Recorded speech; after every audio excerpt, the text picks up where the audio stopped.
call our regular meeting of City Council for Monday, March 26th to order. First item of business this morning, we have Councillor Parslow is on the phone with us this morning. First item of business, new councillor business. Councillor Wilbur. I just wanted to put a huge thank you out there to the Palliative Care Society for a successful St. Patrick's Day dinner. Man, them ladies can cook. Holy cow. It was fun. Fun day in the kitchen. And also to our female Pee-wee Predators, held a competition or not sure what it was, finals, provincials this weekend. So first time they bid on it, they got it, and just kudos to all of them, and everybody was super happy to be in our community. So thank you to the community for welcoming them and making it a great tournament. Thank you. Thanks for attending the Palliative Care dinner. Appreciate it. It was fun. Any other new councillor business? Councillor Rogers? Yeah, Dawson Creek City cleanup campaign, although you wouldn't notice that out there today anyways, but when it was starting. We're going to begin ours tomorrow. I don't know. When it was starting to thaw, I did notice a fair bit of garbage, and that's what kind of reminded me that was going to be happening. So I'd just like to remind all the community groups that are out there that are always looking for some more money, there's an opportunity to help clean up the city and get some cash for whatever they need it for. Thank you. More information coming soon. Thank you. May, right? May. Yeah. Thank you. Any other? The snow's gone. Maybe June. Any other councillor business? Thank you. Item 3 is our minutes of regular meeting of council for March 12th for adoption. Councillor Rogers, Councillor Schumann. Any errors or omissions in the minutes? All those in favor? Opposed? Carried. Any business arising out of the minutes? Item 5, correspondence, 5.1. We have a letter from Wendy Booth, President of the UBCM, regarding No. UBCM. Kathy Peters, child sex You missed one. trafficking. Sorry? You just missed one. 5-1. Sorry, I got my hard copy. Email from Kathy Peters regarding the anti-human trafficking educator. Councillor Wilbur? I would like to move that we write a letter to the BC Premier John Horgan and the Public Safety Minister and Solicitor General Mike Farnworth that we need a human trafficking task force and that the federal law be enforced, and that we CC that to Kathy Peters. Thank you. Seconded, Councillor Schumann. Discussion? Did we not, Councillor Rogers? Yeah, I just thinking about this because I remember the first time I was at UBCM, there was a resolution at that time to do all this stuff, and we're still waiting for something to happen. Like, this is a Still year, working on it. and I don't know, what's it take? So, well, I think we need to write a letter, and for many other provinces, they've already done so, and they're already working towards having task force, and it's real, it's there, it's in our shadows of our communities, and I think we need to have the discussion about it and put it to the forefront. Thank you. Any further discussion? All in favor? Opposed? Carried. Thank you.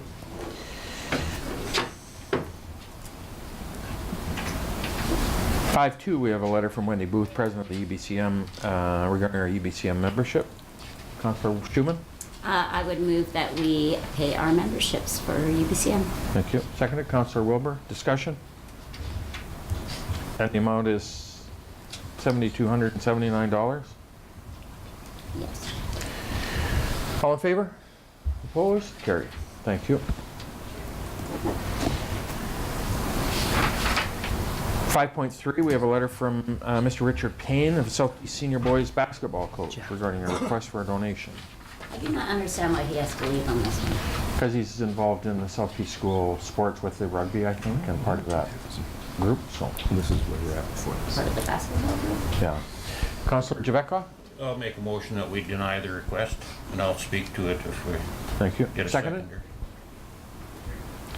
For a second time, seconded? I will second it. Seconded, Councillor Parslow. Discussion? Councillor Javeka?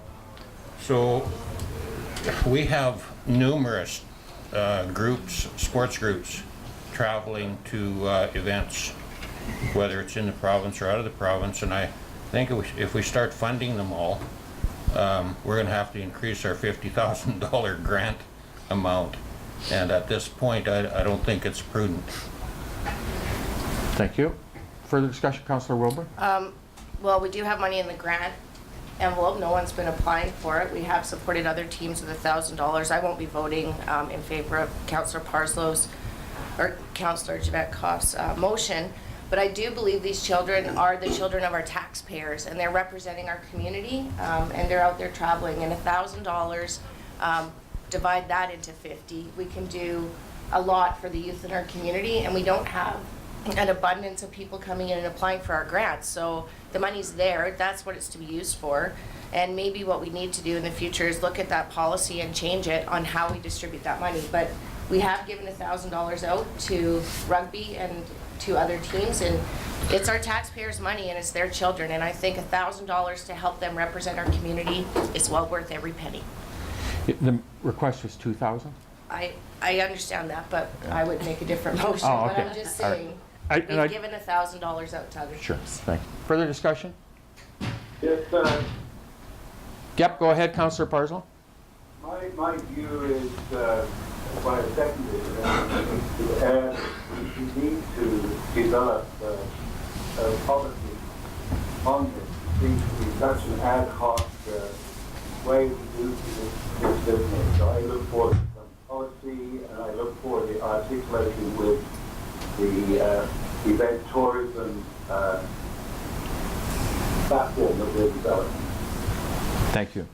I want to clarify one point that was in the letter. We know council recently supported other similar requests, such as hockey players going to the Koi Cup in Williams Lake. We didn't support the hockey players by giving them money for travel. We gave them $500 in ice fee to help them in their fundraising. So we didn't write a check, or did we give them money for travel? Right? And I just wanted to clarify that. Further discussion on the motion that we deny the request? All those in favor of denying? Opposed? It's carried. Councillor Wilbur. I would like to move that we give the basketball team $1,000 to help cover their travel expenses. Second to Councillor Schumann. Discussion. We've had, I'm only going to repeat what I said. It's our taxpayers' children, and they're representing our community, and I think $1,000 is worth every penny to help them get to where they need to go to do that. thank you. Further discussion? All in favor? Opposed? It's carried. Thank you. 5.3, we have a letter from the BC Heroes, request for a letter of support for pre-hospital critical care. Can I make a comment here? Yes, please. I'm alarmed at the disparities between Alberta and BC. An interesting point where the correspondence. So what is the act, the item of correspondence? What's the act of council? I think it was for us to sign their online petition. I think it was to sign their online petition. So through your worship, the ask is for your support and formal endorsement of our online petition addressed to Premier Horgan, which demands major change to how the BC government chooses to deliver pre-hospital critical care in all regions of the province, including rural areas. I would like to make the motion that we do that. We do sign that online petition. I'll speak to it in a moment. Thank you. Second to Councillor Schumann. Go ahead, Councillor Parslow.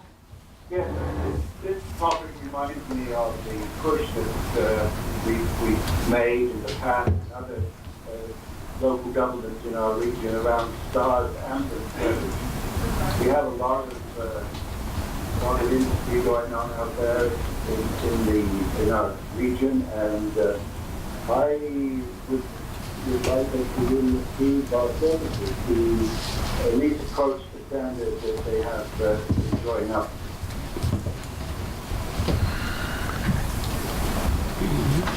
We lost you. Okay, I'm still here. Can you hear me? Yeah, there you go. Thank you. Yeah, I just said I wish we could move to, hope we could move forward in approaching the standards that they enjoy in Alberta. Thank you. Councillor Schumann.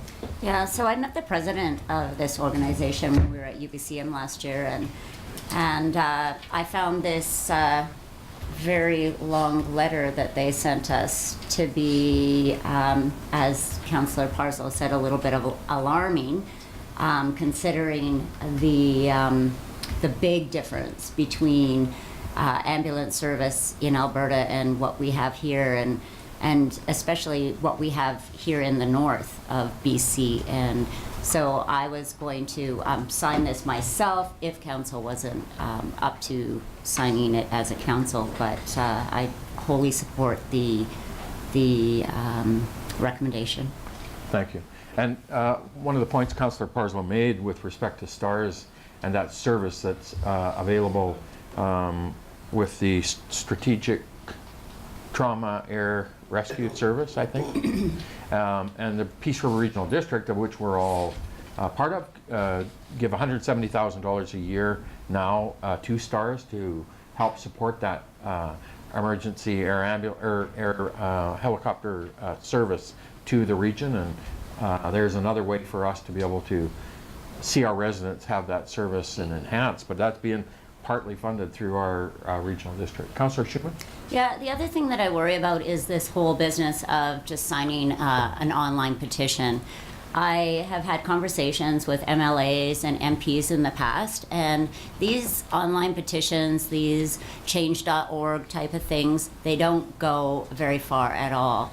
I think it would almost be better to write a letter to our Minister of Health or whomever it is that we need to send a letter to, as well as signing the online petition, because I mean, I've talked to MLAs about these online petitions, and they mean nothing to them.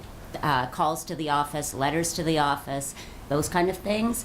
They say, and they've told me personally, that those go a long way, whereas these online petitions that they receive, they basically receive them and recycle them. So this week we have the Peace River Local Government Association meeting on Wednesday night, where all of us in the Peace River Regional District will have an opportunity to talk about kind of initiatives. And then we're heading to the North Central Local Government Association meeting in Fort Nelson in May. And perhaps there's an opportunity for us to maybe raise it up through our municipal association and get it on the agenda somehow through our associations to try to raise it through that profile, raise that profile through there, as a perhaps a recommendation and a resolution. Well, if I can. Yeah, there's definitely, I think, we need to put in a resolution, even if it's a late resolution. And maybe after Wednesday's meeting, it could be a resolution Sure. of the regional district. Good. Thank you. Any further discussion? All in favor? Opposed? Carried. Thank you.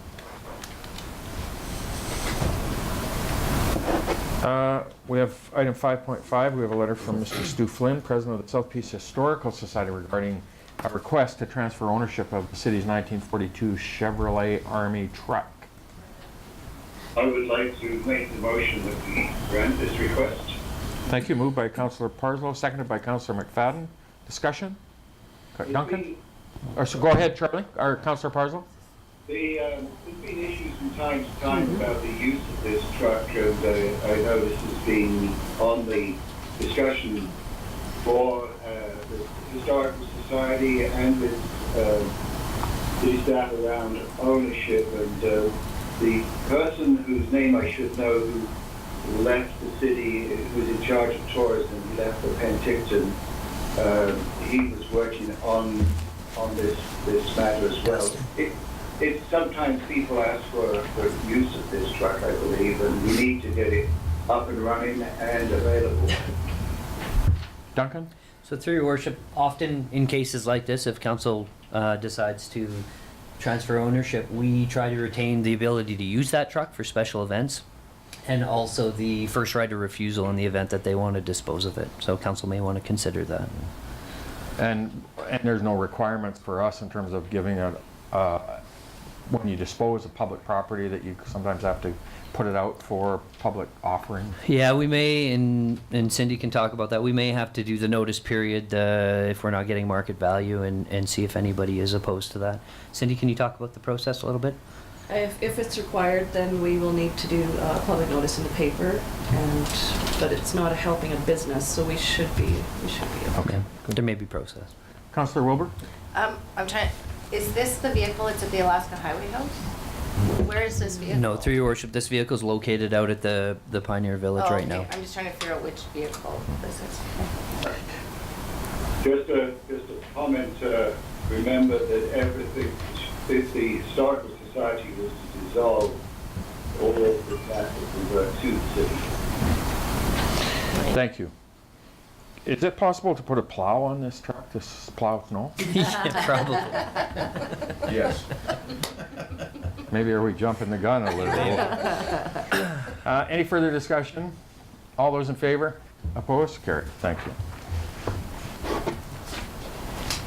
5.6, we have an email from Andy Shadrack regarding the request for a letter of support to extend the time frame regarding the Greyhound bus service.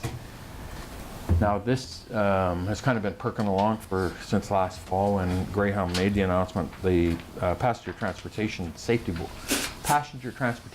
Board required them to go back out to do some further public consultations, which they did, and now have the Passenger Transportation Board have given the ruling that they can discontinue the services in the affected areas, and they have till, I think they'll be done the 1st of June, or 1st of May.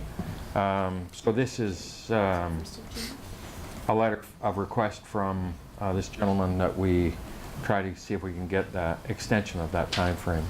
Councillor Schumann?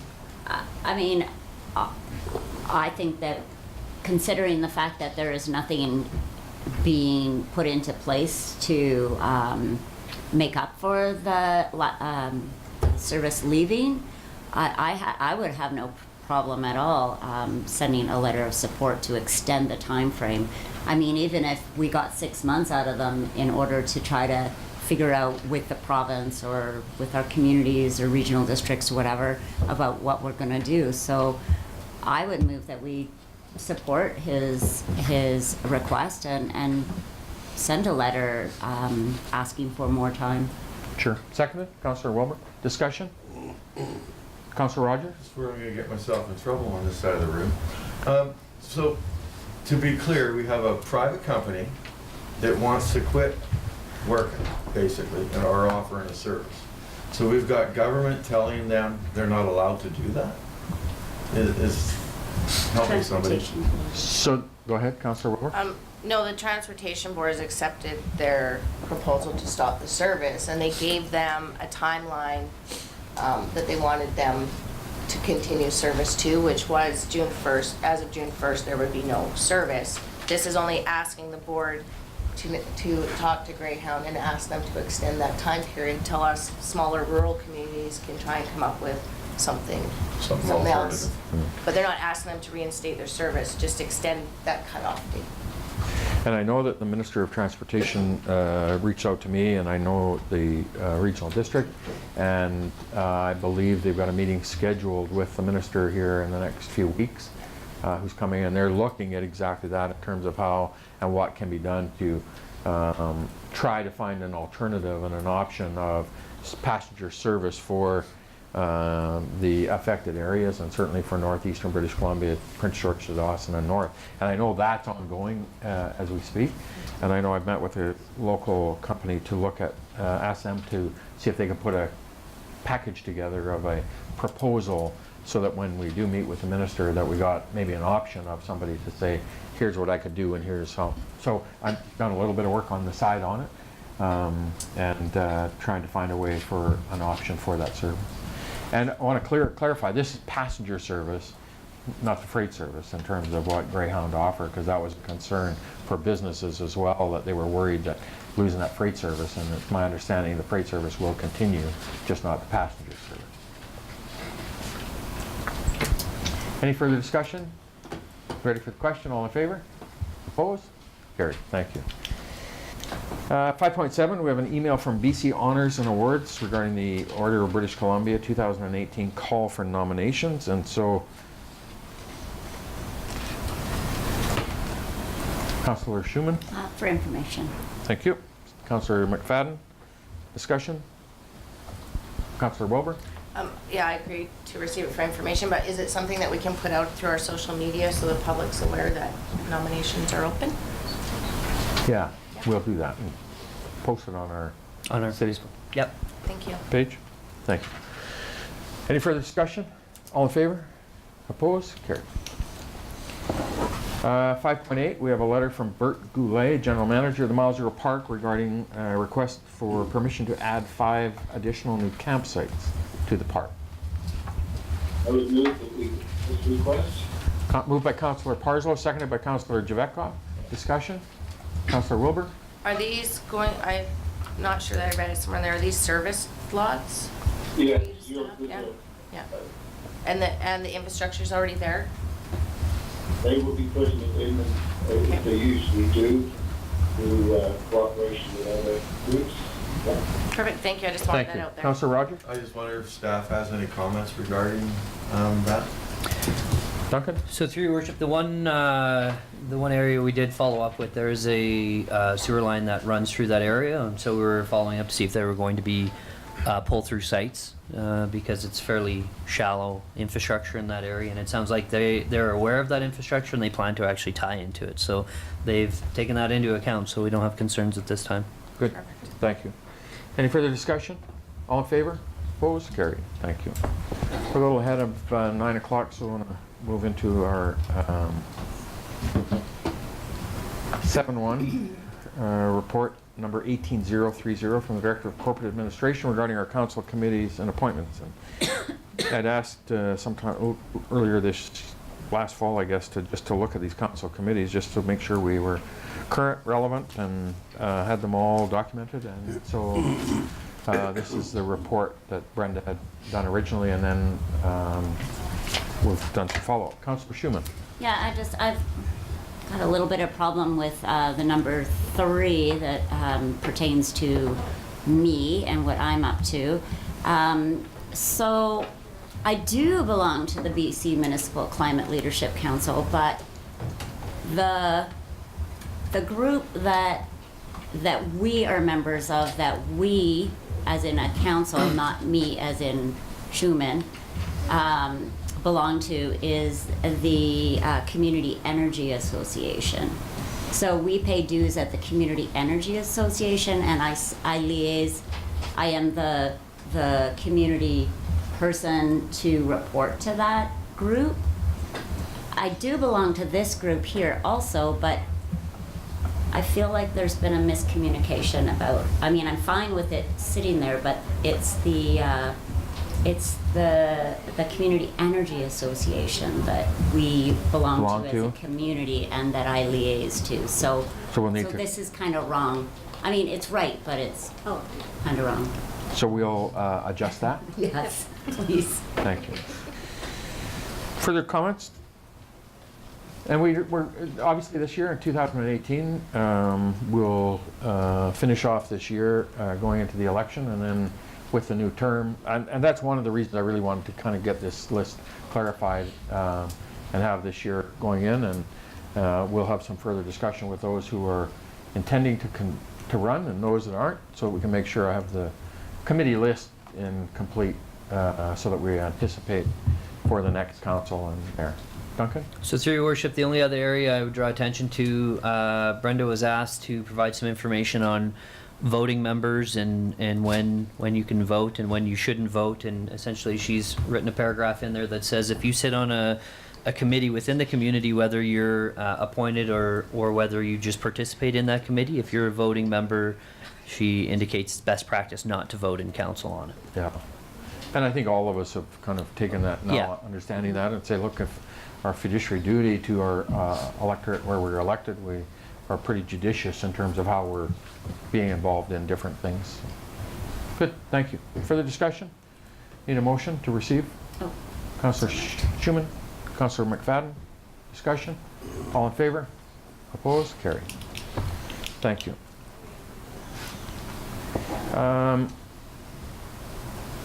I'm going to go to, we're close enough to delegations, and the reports, either 7.2 and bylaws, are going to take a little bit of discussion. I don't want to get into them and then not be able to have the discussion appropriate for those items. So we're going to go to our delegations, because I see our delegations from Louisiana Pacific are here. And so if you guys are okay, we'll call Mark and Wade from LP are here this morning to give us an update on Louisiana Pacific. And so joining us this morning are Mark Fonda and Wade Cable. Martin isn't here, and I'm glad that he's not. No, I'm kidding. He's sick. He's a good guy. He's a good guy, Martin is. So anyway, welcome. Funny how many people get sick when they have to come to city council as a delegation. Oh, well. There you go. So good morning, you guys. Welcome. And Oh, thank you. so I'm going to introduce our guests, and obviously reading through the presentation and seeing and I'm going to start by saying about a year ago we had all of us could not be not aware of that facility out there that sat there on the entrance to our city for the last 30 years, and you see it just other than a couple of years chugging along doing its thing. And about a year ago, I had the editor of BC Business Magazine come into Dawson Creek, and I was showcasing them around the community. And we got into LP's plant and did a tour. And honestly, for me as the mayor, it was a little bit embarrassing to not know kind of how significant LP is to our community in terms of that plant, and indirectly into out in the woods in terms of procurement and the harvesting and all that. That's been going on for 30 years. And so, and then last year, July or August, when the announcement was made to do that major renovation to the facility, was such a huge announcement for our community in terms of adding to the community and directly and indirectly. And so I'm really happy to see you guys here today to give us an update on the LP operations. So it's good to have you here, and the floor is yours. Thank you. Perfect. So my name is Wade Cable, and I'm the Regional Forestry Manager with Louisiana Pacific, responsible for the BC forestry operations. With me today is Mark Fonda. He's an Area Forest Manager at our Dawson Creek facility here. And as mentioned, Martin couldn't make it today. And as well, Parker Snyder, our new plant manager, was really looking forward to getting in here and meeting with you guys. He's been like just a couple months now as the new mill manager. And unfortunately, we had a very serious safety incident at one of our southern U.S. mills that required him to be on site at our mill to do a bit of a safety stand down there. So he wasn't able to make it, and so further on we'll talk about some potential follow-ups that we can do, and Parker would really like to be engaged with the community. So with that, this is, as you said, well due for LP to come to council and just give you an update on what's happening with the project and what our next steps are. And so we've shared a short presentation with you previously, and Mark's going to flip through the slides fairly quickly, and we'll take some questions, or if you have a question during the slides, just feel free to stop us, and we'll try to address it as best we can. Thanks, Wade. Just want to clarify, I was not the original presenter of this presentation. So if it goes bad, you're blaming Martin. Exactly. This is still the A team. Yeah. So basically, the facility was constructed back in the mid-'80s and has been in operation in the community for the last 31 years and has consistently employed 120 to 140 employees. There was the curtailment back in 2012. Probably everybody knows about that due to markets. It was the only one the mill ever sustained, and it lasted close to a year. But we bounced back in late 2013 and started harvesting our full annual allowable cut to provide that facility with wood. Staffing went down in that time frame, obviously, to 20 to 40 people from 145 people, so it was fairly significant. We do produce the commodity tongue and groove flooring, tech shield, and specialty products within the mill, and we currently run at about 300 million square feet of product per year, which is not one of the biggest mills in LP, but it's a consistent producer for us. And the mill itself has an annual spend about $55 million out to the community. So that's another big one. The upcoming conversion, so like Mayor Bumstead said, the conversion was announced in early 2017. The primary product that we're going to be developing there is smart side siding, which we passed around some samples for you guys to have a look at. Yeah. So this product is, we're really excited about it. We're going to be producing a building product instead of a commodity product. OSB is a commodity product and subject to all the market fluctuations with that. This building product is a lot more stable in the market. So I'll touch on that a little bit later. But the investment into the facility from LP is $130 million US, which is quite a lot of capital dollars. You convert that to Canadian, you're looking 160 million Canadian, so it's fairly substantial. What this is going to do for that facility is transform it. It's an older facility. Long time ago in LP business world, they used to call it brownstone projects, where they would reinvest capital into old mills, the brownstones, and then move them along to keep producing consistently. They don't really do that anymore so much, or the capital demands are down. So this is going to convert this facility into something exciting, and it's going to create about 55 new jobs and support long-term employment options for Dawson. Not just the youth. Martin wrote youth in there, but it's for everybody. So this is like I said, this is a fantastic thing for Dawson Creek. I know I'm extremely excited about it. The Smart Side product itself for LP is a growing market, and they're aggressively moving into that, and Dawson is a big part of that. So having said that, one of the main reasons why we're here is to share that information about the siding facility, but to also talk about gaining council support and the City of Dawson Creek support in attaining a new forest license to keep the fiber needs flowing to the mill. So we harvest annually about 570,000 cubic meters of wood, deciduous leading forest in this area. And we successfully regenerate about 1,400 to 1,600 hectares per year through artificial or natural regeneration, artificial being planted and natural being aspen grows like a weed, right? So I was going to say. Yeah. We're glad you do that. yeah, it's actually called coppice regeneration, if you want to know. But anyway, Copious. copious amounts, yeah. So we have approximately 1.278069 million hectares of forest land that we have certified under a Sustainable Forestry Initiative. That's the entire Dawson TSA, timber supply area that we operate on. So we have a volume-based tenure that allows us to draw from that TSA.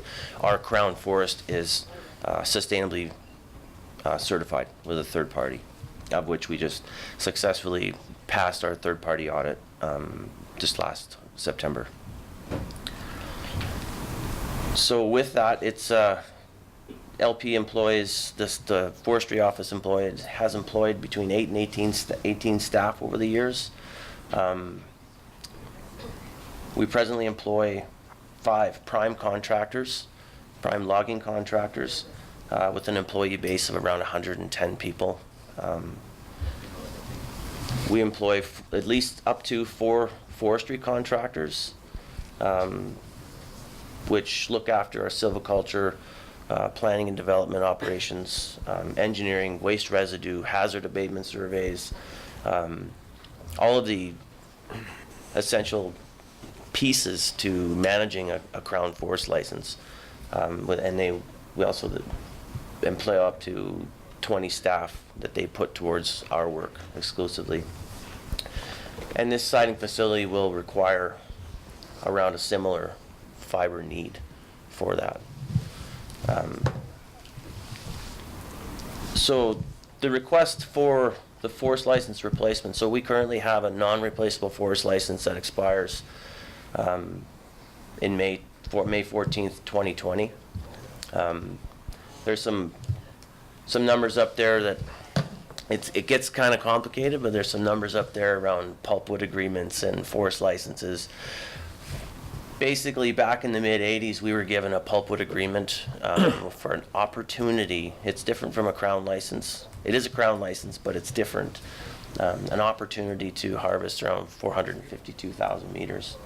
That PA is expiring as well, and the province does not want to issue further pulpwood agreements.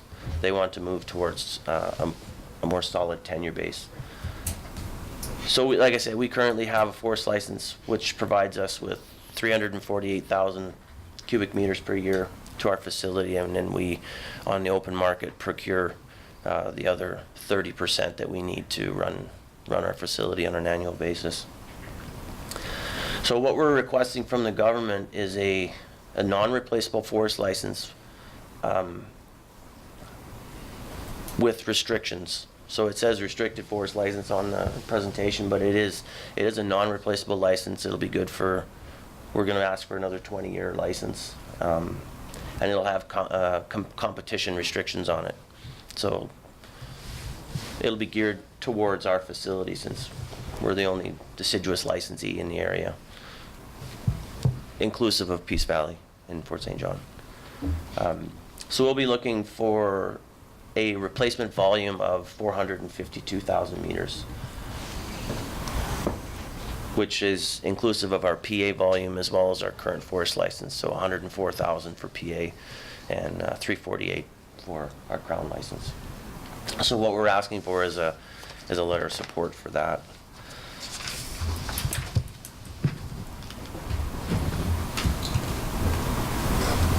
So next steps, we have a meeting tomorrow with the Regional Executive Director in Fort St. John, Carolyn Vince. She is the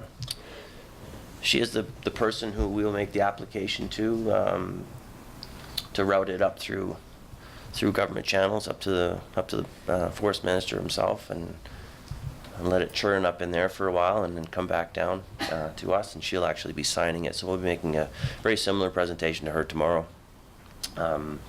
So a letter of support from Mayor and Council moving forward would be greatly appreciated. And then, like Wade said, LP will try to move forward with more meetings for council to keep you guys updated on the project progress. Yeah. Thanks, Mark.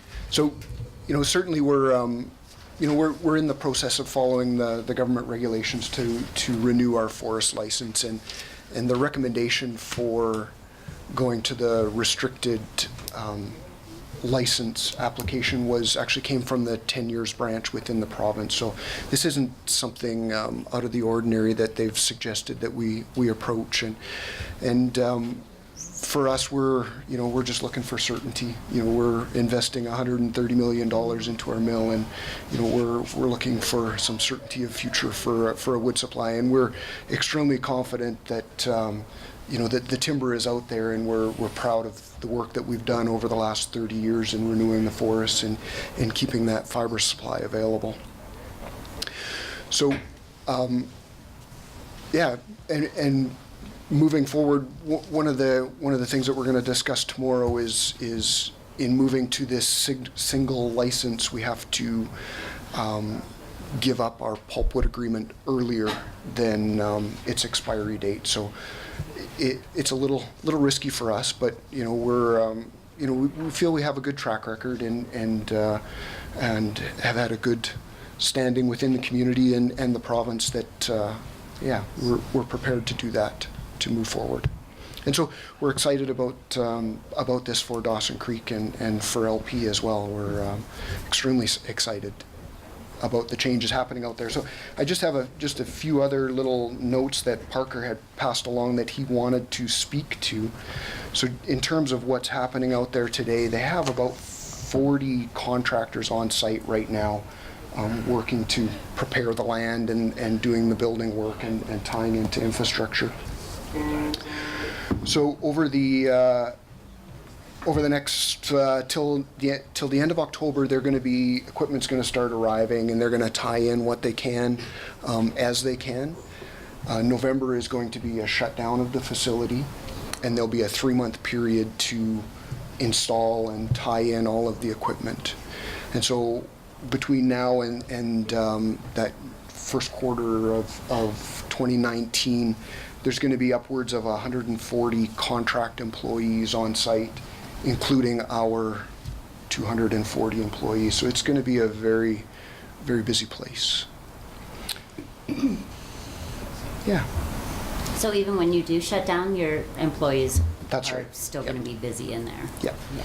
Discussions with Mac, and when it was going on was there's so much training and all of that stuff. Even when the shutdown occurred, they'll really need the employees to continue to do the training for the new product and orientation. I mean, so as you can see by the sample, when you look at the backside, it's a very similar product, and the front side is very different to what they make now.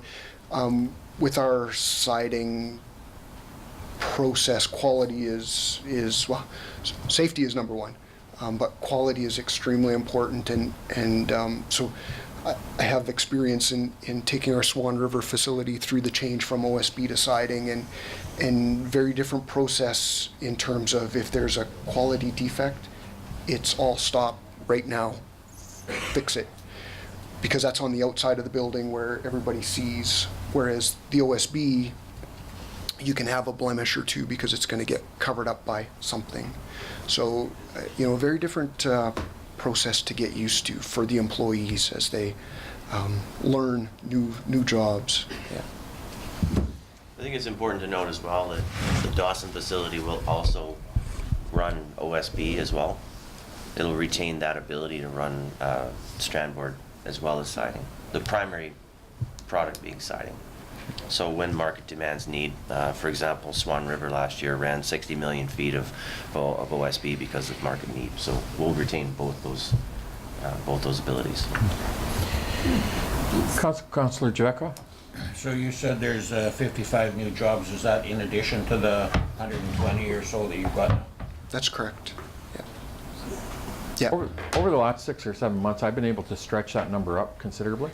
So I've been able to push it up to about 160 and adding another 70. So I don't want to put any pressure on you, but I got you at 230. I had an additional 120 over here. We'll do our best. Just one comment. A lot of people forget that prior to 1985, this resource was piled and burned. Yes, sir. There was no value. It was a liability. So, the installation of LP here was just huge for the community and for the whole area. Yeah. And I think that's the perfect message for us as a community, is the diversification of having a forestry industry in our community that's been here for 30 years and will be here for another 30 or 40 or 50 or 100 because that aspen supply continues to regenerate magically, and it's high quality fiber,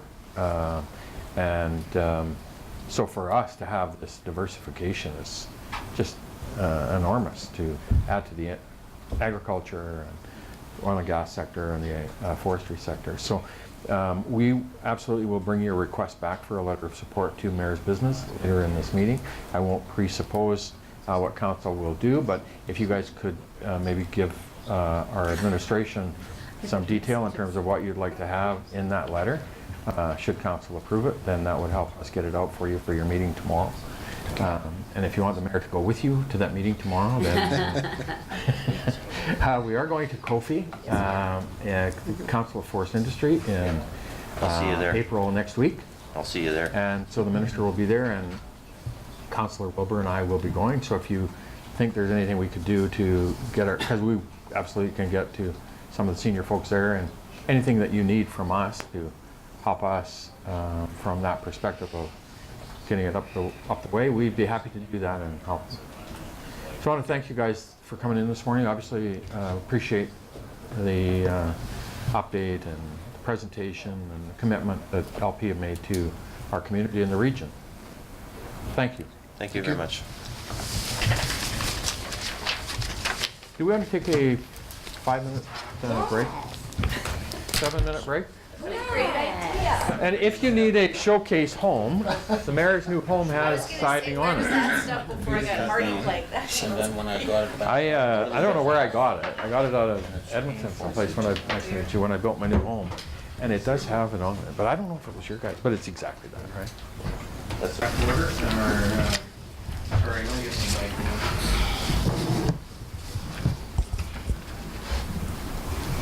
There. Thank you. Yeah. Our next delegation, the world of technology. Our next delegation, good morning.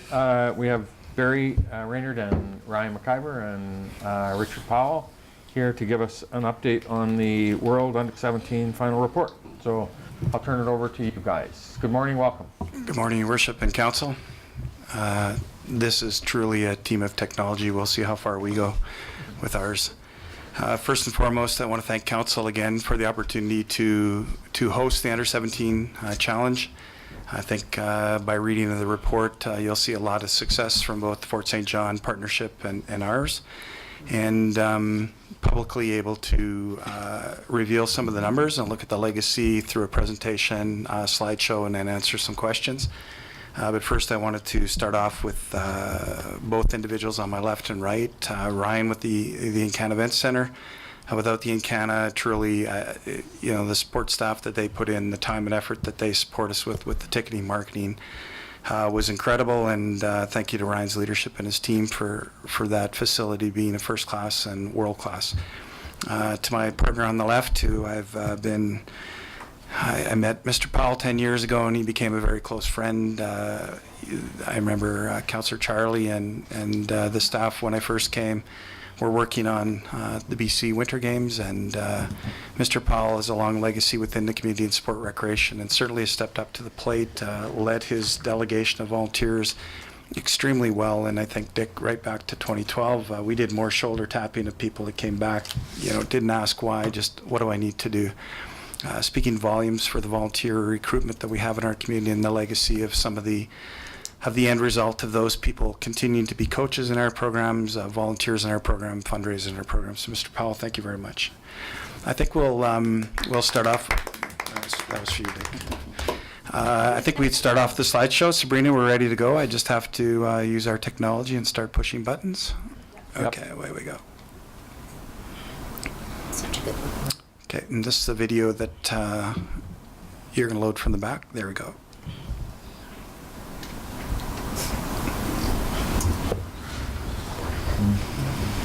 Can you see?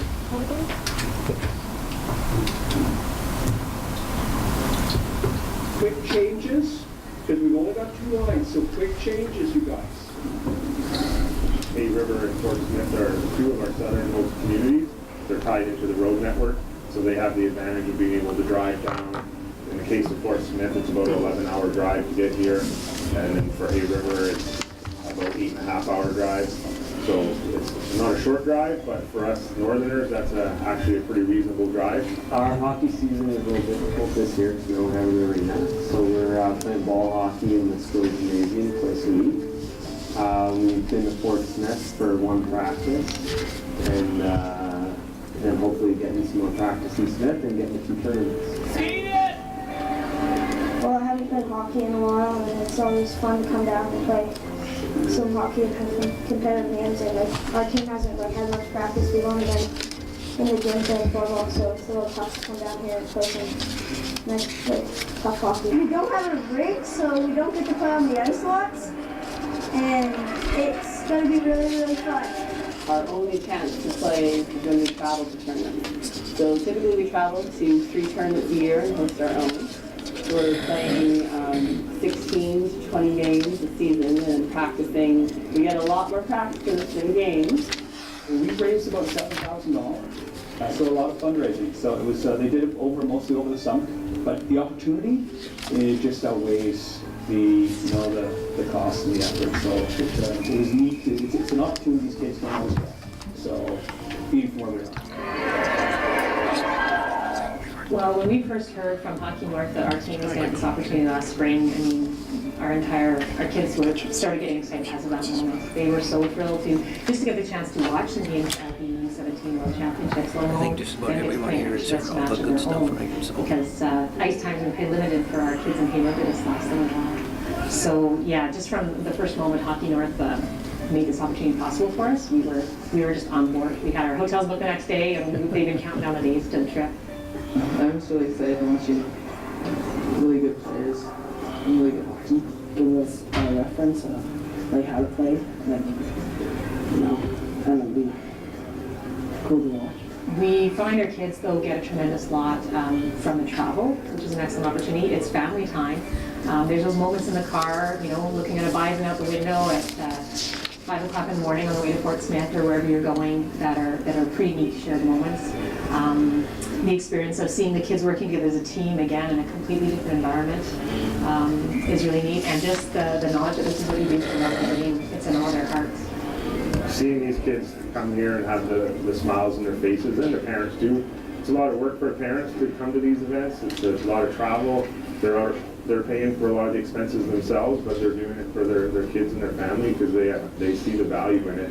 And so, yeah, these events just help put that exclamation mark on why we do what we do.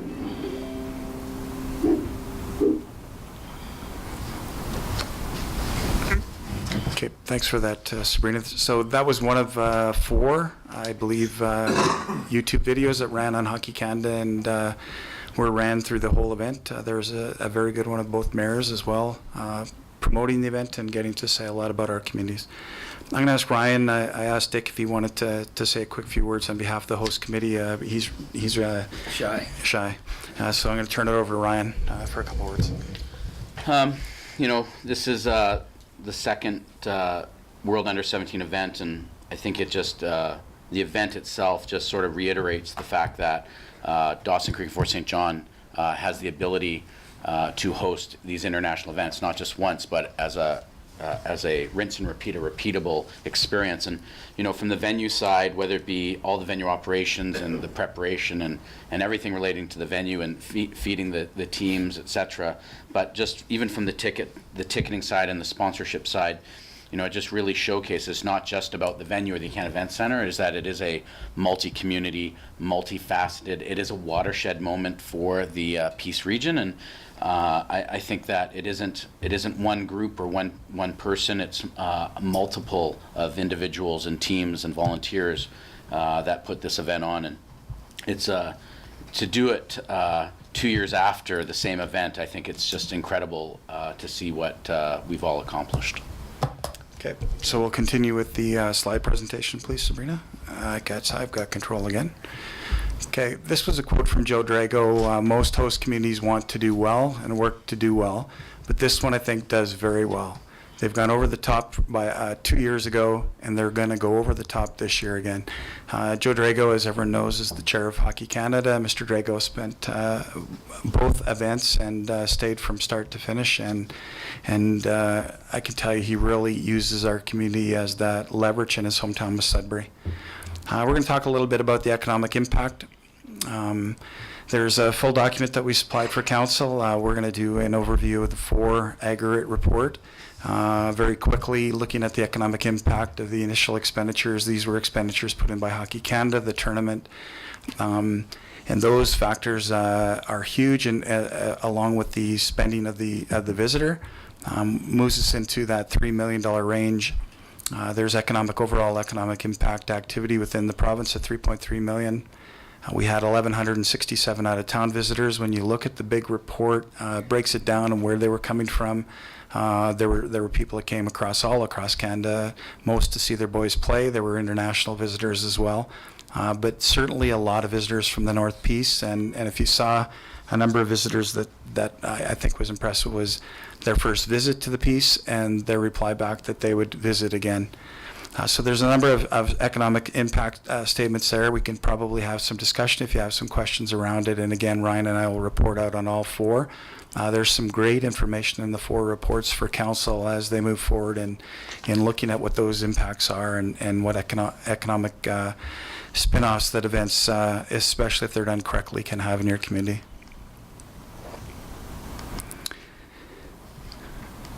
Okay, some stats and facts around the side that we see the most. Total attendance was 42,621. That's probably the drop count in the bowl was just over 33,000, which is probably puts us right out. It exceeded our expectations, the number of people we had from the last event, and certainly looks at one of the top attendance records for this event throughout Canada. Total TSN viewerships, the 3 games were broadcast, 30,000 people viewers, streaming 141,000, website page site 604,000. Those type of numbers are great. They exceed a lot of the expectations of what Hockey Canada had, and again allows us to sell the product of the North between Fort St. John and Dawson Creek. Some Hockey Canada stats and facts. Facebook link clicks, 4,793. Facebook engagements, 4,671, which are extremely high numbers again. And this is one that is a growing way of communicating. The Twitter link clicks of over close to 37,000 people. And Twitter exchanges, 176,000. Those numbers are huge in the worlds of communication and how social media works today. And final Twitter mentions, 795. In Canada Event Center stats and facts. Ryan, as I put them up, maybe you can address some of these. Yeah, these are just similar to the previous slide was specific to Hockey Canada. So the next one is specific to the Canada Event Center in terms of our social media and statistics that we can provide you. So 111,000 Twitter impressions. Facebook reach was over 38,000 people. Or views. Instagram was 12,000, YouTube impressions was 25, and over 19,000 website page views, just specific to the Encana Event Center and the information that we're driving to the event website on the Event Center page itself.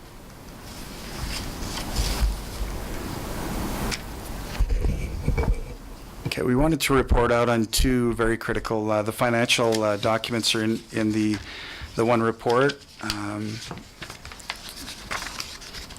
think there's some great numbers there to look at statistically there. Ryan, can you pull those up for me? I got them here. The overall cost of the revenues that were created for this event was $1.28 million, and the expenditures was just under $1.1 million. There's a lot of money that goes into some big factors. Accommodations that we pay for all the teams was over $200,000 that the event puts in. The event's infrastructure rentals was $94,000 at the Encana Center and just under $60,000 with the North Peace Arena.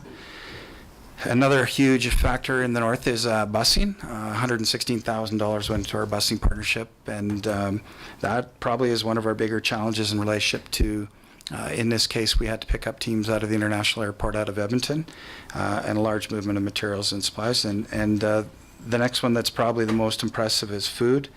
And Ryan, my bifocals was just $110,000 in that range. Oh, sorry, $215,000 with both locations. So some significant cost factors that go into hosting and feeding the 8 teams and their management staff that go with it. So on that side, where we look, and I'll pop these up and talk to them as a whole, these were the direct impact things that I think Mr. Powell and I would speak most about around the engagement of our communities and the programs that benefited hugely with them. Starting from anything from school visits to community events and hospitality, the national events, training, Calgary, the volunteer development engagement. Those things, when you look at those as soft legacy, are probably some of the things that go unnoticed in an event and are probably some of the biggest factors that make the event welcoming and grow the events. And there are a number of examples that you're going to see in my afternoon COW presentation around sport legacy that's grown over the years, especially around our female hockey program. The junior host committee is an opportunity for those kids to be with the Canadian teams, get that lifelong experience of being in the rooms, sharing the experience right at that ice level. I think that we've had a couple kids that couldn't wait to come back, and Mr. Powell's grandson was one of those individuals, and I know how highly Ben speaks of his experience that he had with those teams, and we believe those are growth experiences for those youth within our community. Can I make a comment on the junior host? My grandson Ben was away playing hockey in Nelson here last week, and one of the players off of the junior team, American junior team, he was the host for that, junior host for that team, texted him to say that they had seen his picture on Facebook and that they made that connection. So I thought that was really neat that here you get one of these high elite players texting Ben playing bantam hockey in Nelson. Okay, and the final one, the televised broadcast games of TSN. A number of people across the country phoning, knowing my connection and to the community. Couldn't believe that we had such an event, and more so how the gold medal games showed on TV with a sold-out event. Okay, and finally the STEAM events which we've seen. Here, we're going to get into the discussion, final wrap-up around. Just going to see if that, the backside. Hard legacy, where the measurable impact's going back into the community. We had over $50,000 of hockey development went into the week. That included our female jamboree, which was, I believe, our 6th event of jamboree with an Olympian. Becky Duke Keller has been here 3 years in a row. Hockey North's Adventure In was the 3 teams that came in from Hockey North, and they raised the money, and locally we had local sponsorship around that. Joyce and Shantae did a great job of hosting that. We had barbecues for them, we had food for them, we had entertainment for them. They all swam in our pool, they had a great time. Probably one of the most powerful ones that the mayor and council probably witnessed was the Dreams Come True. That event, 23 kids getting to put on equipment for the first time ever, and every one of those local kids have been accepted into our minor hockey program. All of their equipment was paid for by Hockey Canada, as well as a 1-year registration fee. So that not only helped the kids, but helps minor hockey with that registration fees. And I'm very proud to also say that both Canadian Tires, Ryan Baldick at Canadian Tire here helped us outfit those kids. So again, local money staying in local economy. The Coach One program in parent education, we had over 100 parents and coaches participate in the day.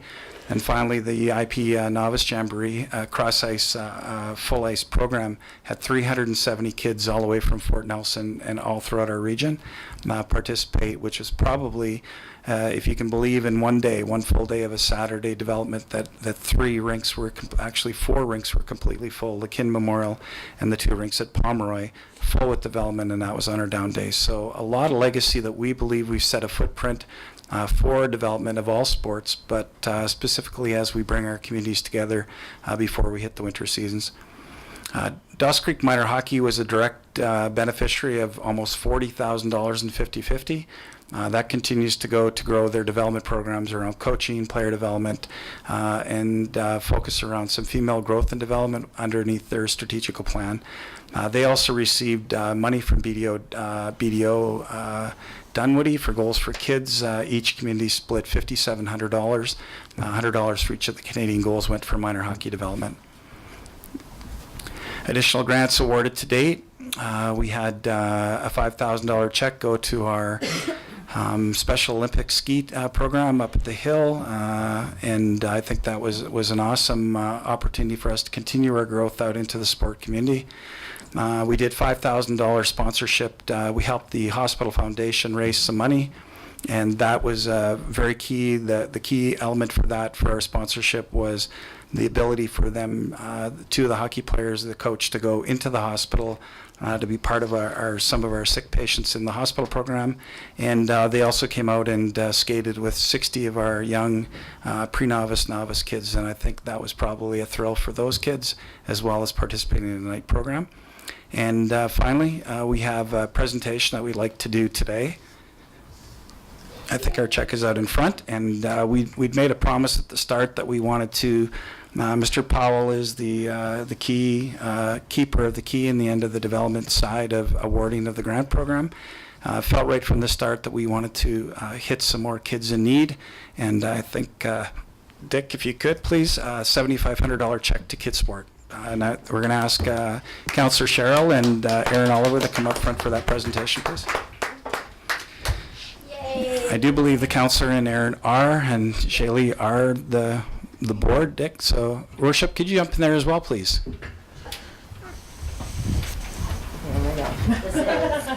Okay, Cindy's taking the photo to the right. And oh, you got some, yeah. Oh, both ways. It's crooked. Is it crooked? There you go. There we go. How good? How good is that? Congratulations. Thank you so much. Thank you so much. Thanks, Dick. This goes a really long way. I just have to say, every year we help dozens of children. Erin probably has some good stats. Yeah, so far over the years since 2010, we've helped over about 110 kids, and that's some of those children multiple years in a row. From everywhere from minor hockey to minor ball, rugby, volleyball, you name it, any organized sport that a child needs help with registration. And so we've always given out about $200 per child. And for this year already, I already have funds already being needed. So yeah, this is definitely going up Good job. all the way. So, Yes. So thank you. You're welcome. Thank you very much. Okay, and we also have one last presentation. Mr. Powell is going to ask the mayor to come up front as well, please. Can I deposit it into the bank? Mr. Mayor?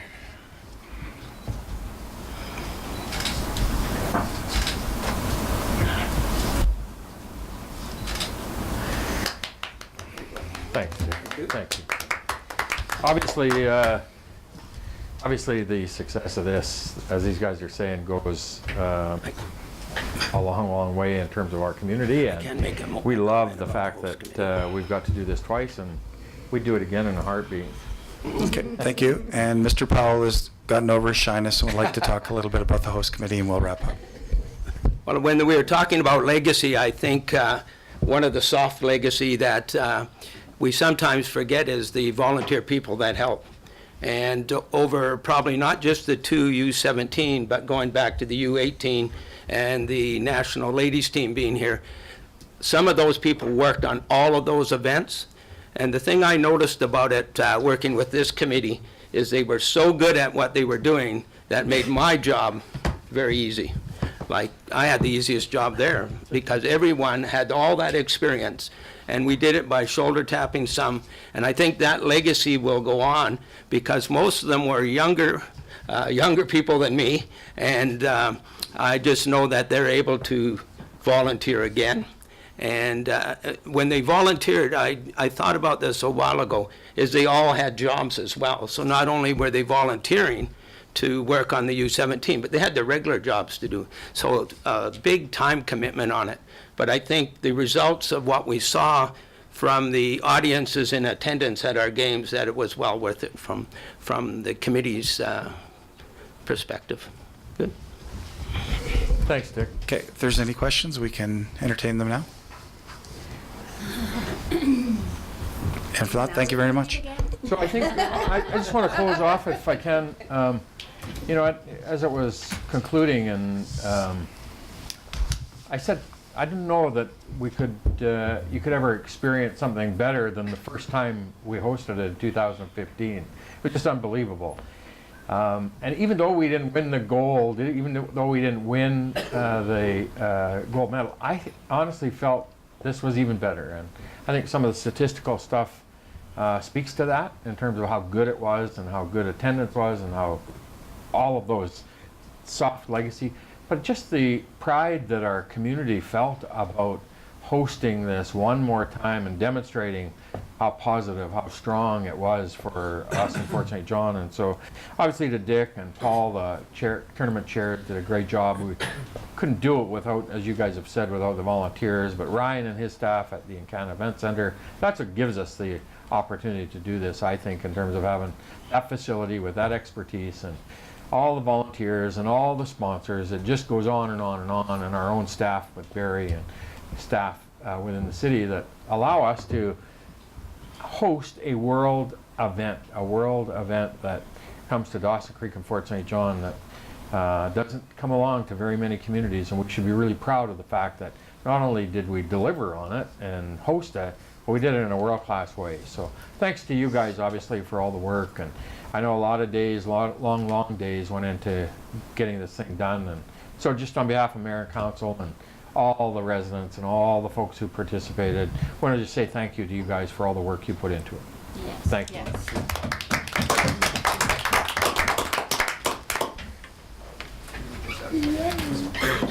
Now, we're going to do it again in November or this year or no? Can't remember. Can't remember if you said this year or not. Next year. Okay, so we're back to our agenda. That completes our delegations, and now we're into reports. 7.2, we have report number 18040 from Brenda in regards to our fiscal gap phase 2. Duncan, do you want to speak to this a bit? Sure. So through your worship, working through our strategic priorities and the fiscal gap in particular, council directed staff to work on the 2 bullets, developing that educational material and establishing targets for buy-in by internal and external stakeholders. This essentially is a bit of an update of where we're at. That educational material, although not entirely completed, was included as part of the budget and will be ongoing through the process. This attachment in this report essentially says we've moved through phase 1, which is really blended with phase 2. We've developed that educational material, and now we will be moving out to the community and to the public to get that feedback and to have that I guess it would be inform and consult phase of the project, and it lays out some timelines, lays out some key messages, and talks a little bit about the tactics. Thank you. Councillor Schumann. I move report number 18040 from the Director of Corporate Administration regarding budget and fiscal gap phase 2 be received. Further, that the communication plan attached to this report titled Focus on the Future, Phase 2 Fiscal Gap Communications and Engagement Plan be approved as presented. Thank you. Seconded, Councillor McFadden. Discussion? Ready? Go ahead. Can you hear me okay? Yep, go ahead, Councillor Parzell. Just a question. With the departure of our Chief Financial Officer, we see the work being still doable. This is the staff. Duncan? So through your worship, this piece is really an educational and inform and consult. So the educational material has been developed, and really we're looking at that feedback from the community. We are losing our CFO here in the near future. He's provided the brunt of the information required. I would say once we receive this feedback, if council has some direction and where we want to go, we'll have to get somebody up to speed. But having said that, we still have Shelley Wolf as a resource at this point. Okay, further question relating to the phase 1 goal. The dates captured March the 12th to April the 15th. We had a meeting, a budget meeting. There were 3 people from the community present. So I hardly feel that that meeting was met its desired goal of informing the community. Is there some substitutional thing we can do? Because we didn't have the engagement with that meeting. Duncan? So through your worship, as part of strategies in phase 2, it's to provide some opportunities to meet with people and key stakeholders face to face, and one of the identified is the Kiwanis Trade Show. Talks about community events. There will be an online present, but if council would like to pick some specific events in which council would like to attend and deliver this message, we can include that if council would like to.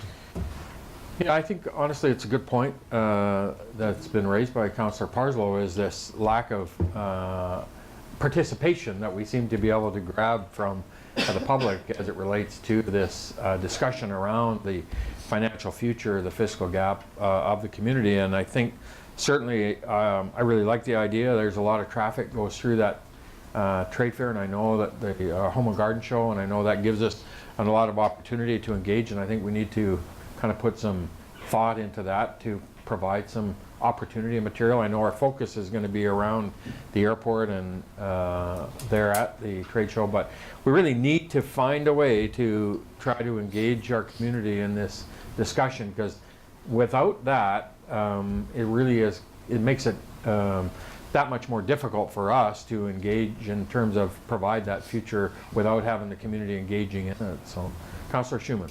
Yeah, I fully support having this information and us being there to talk about this at the trade show.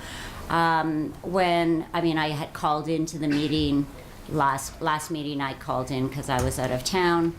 And so I sent a message to Duncan and asked him, well, how many people were in the gallery? And he said 3.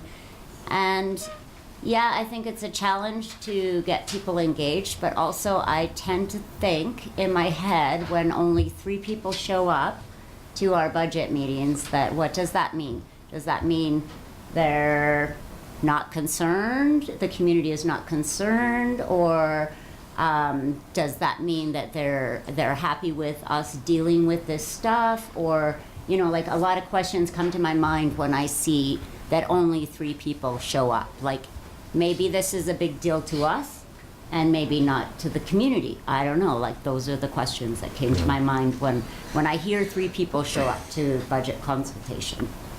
Yeah, and I think budget is one component of it, and people just are busy and have their thing. But this whole discussion around the fiscal future is a much bigger one, and so we got to find a way. We have to find a way to engage and keep finding a way to push that bar higher and engaging our community. Trade show will be good. Go ahead, Councillor Parslow. Yeah, I concur with what you said wholeheartedly. I mean, this is a big topic, and some people may find it difficult to engage with a complicated topic, but we've got to make every effort to have an informed electorate. Democracy requires an informed electorate. We need to scratch our heads, how do we get an engaged, informed general public? There's also the viewpoint I've heard from many that we should get on with it, but such a project as this requires people to not be reactive, but to be proactive, and I would encourage people to get engaged with this program. I am not against the report at all, just frustrated, I guess, with the lack of engagement. Yeah, the complexity of the topic, it makes it more difficult to communicate key messages within social media, and that's my worry, is we can get the topic out in social media through Facebook or Twitter or different mediums like that, but the complexity of what we're talking about when we talk about the fiscal and financial future of the city and what we're trying to engage the community on needs more interaction and more discussion than what you can accomplish, I think, through that medium. So anyway, we just got to keep finding ways, and maybe we'll see that at the trade fair as a way, or the Home and Garden Show, to start that of engaging more information and key message and the statement of purpose that we've aligned. So. Sorry, choking on my tea. Councillor Rogers. Yeah, I'm frustrated. We're at phase 2, and I'm sitting here going, okay, how many more phases are we going to go through? And also, like, you know, we were elected to do what the citizens don't want to do. They've given us the job to make the hard decisions and stuff like that. I understand the engagement and trying to find out what the citizens want and what they don't want and where we should go with all of this and everything else. But there's I think that, like Councillor Schumann said, there's 3 people that showing up at a budget meeting. You know what? That tells me we're doing an awesome job, because if there was something to complain about, those people would have been here complaining about it. I think at some point council is just gonna have to make a decision. Okay, this is what we're gonna have to do, and it's just gonna be a push come to shove thing. Is what's gonna end up happening, I feel. The old danger of making assumptions is, I had a guy once say to me, geez, I thought, Dale, I rocked at communication, and I find out I sucked at it. So we just got to keep pushing in terms of trying to find ways to engage. And the upcoming Home and Garden Show will be one way for us to start that further discussion around this strategy. Any further comments? Question. All those in favor? Opposed? It's carried. Thank you. Bylaws 8.1, we have our sign regulation bylaw 4369 for consideration of first 3 readings. Duncan? So through your worship, I would just request that Alex maybe present the information and walk council through the changes to the bylaw. There's a number of changes that have been captured in the report and through the bylaw, and might be beneficial if she walks through that. Perfect. Sorry, your name is? Good morning, it's Alex. Yeah, Alex. Welcome. Welcome. Long time no see. Okay. So I'm just going to go over the high-level changes, and then I'll open the floor up for questions on what you guys have about the sign bylaw. So we had 5 main objectives with this sign bylaw. The first was to add digital regulations to curb non-conforming digital signs. The main driver behind that was safety for drivers and pedestrians, and just the brightness of light and how it can cause a distraction to drivers. To permit third-party advertising and put some regulations around what would be allowed. And then to update the bylaw with current best practices, because it hasn't been updated in quite a while.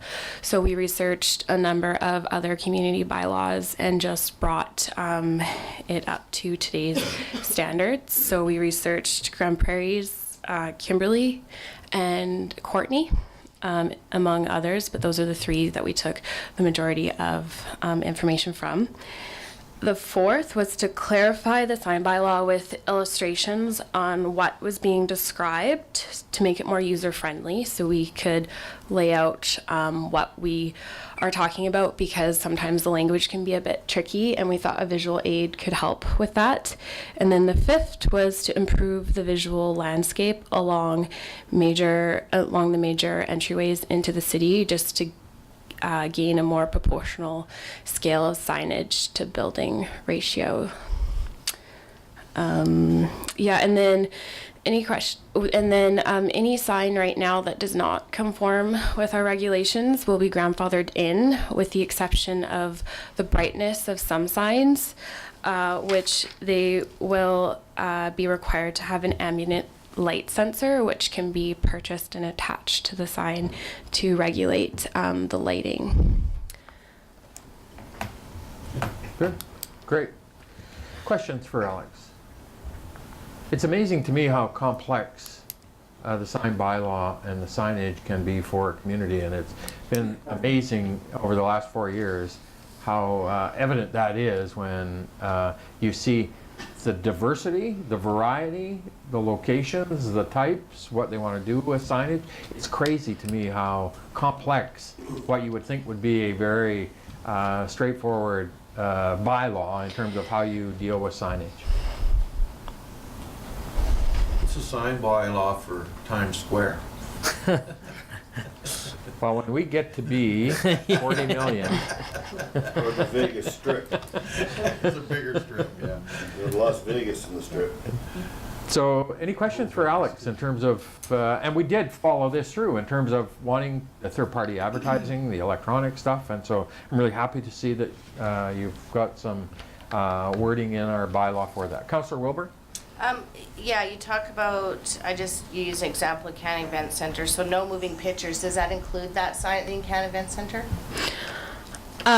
So it would be grandfathered in, and then the bylaw describes that the moving pictures have to be in line with certain regulations.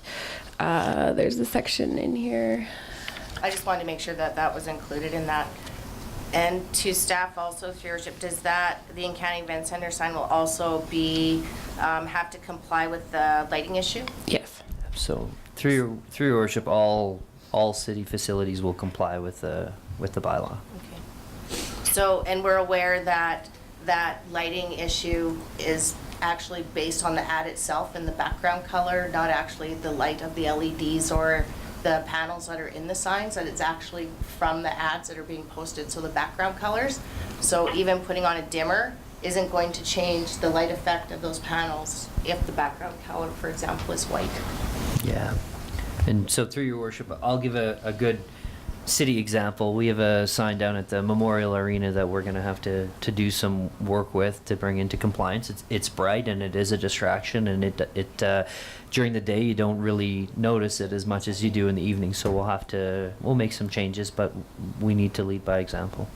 No, absolutely. I just want to make staff aware that sometimes it's the ad itself and not the panels. So nowadays these LEDs aren't. An example would be the one we have out in front of City Hall. So it's letter based. It's not picture based. The new ones are picture based, and so it's a multitude of panels. But the color, that's the background of the ad, is what makes it brighter or dimmer. Yeah, and from my knowledge base. Yeah, the Lakeview Credit Union have one right on 8th Street as well, right? And yeah, so it's going to be a bit of an educational piece, and they've built in some timelines in order to work with the community. And funny enough, even our sign in front of City Hall is not compliant because it rolls letters in and it rolls messages in, and it's about getting that information there, not distracting drivers. Although it may be fun and neat, we need to make it clear and non-distracting. So I just want to put it out there that businesses that have these can put these dimmer capabilities on there, but like Lakeview Credit Union is a prime, and they have an ad that has a white background on it right now.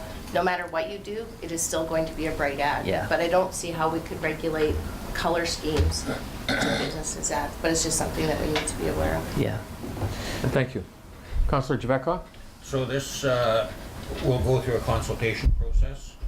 So everybody in town that's affected should be making comments if they've got any concerns.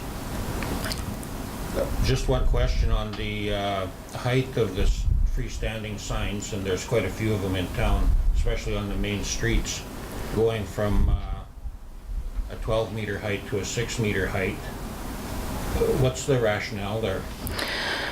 So the rationale behind there is proportionate signs to the amount of businesses that are on one lot, and also the eye level when driving along 8th Street. So we base that around the sign that Edo and Wendy's, they have a 6-meter high sign with a landscaped base, and we felt that the proportion to that building was a good standard. But of course, variances can be applied for, like cases like the mall where there's multiple businesses, but it was just to create a proportional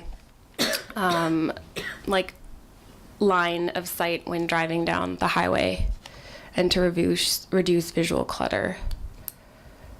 So is that implied in this in these changes that there's that the sign will be approved if it's in proportion to the building, or is it just limited to a 6-meter high sign? So for freestanding signs, it's limited to 6 meters, but in special cases, variances can be applied for. And then for fascia signs, 0.5 meters square per each linear meter of the building will equate to how large of a sign you are allowed. So it's just trying to keep in line with the building sign ratio to give it a more proportional look. Thank you.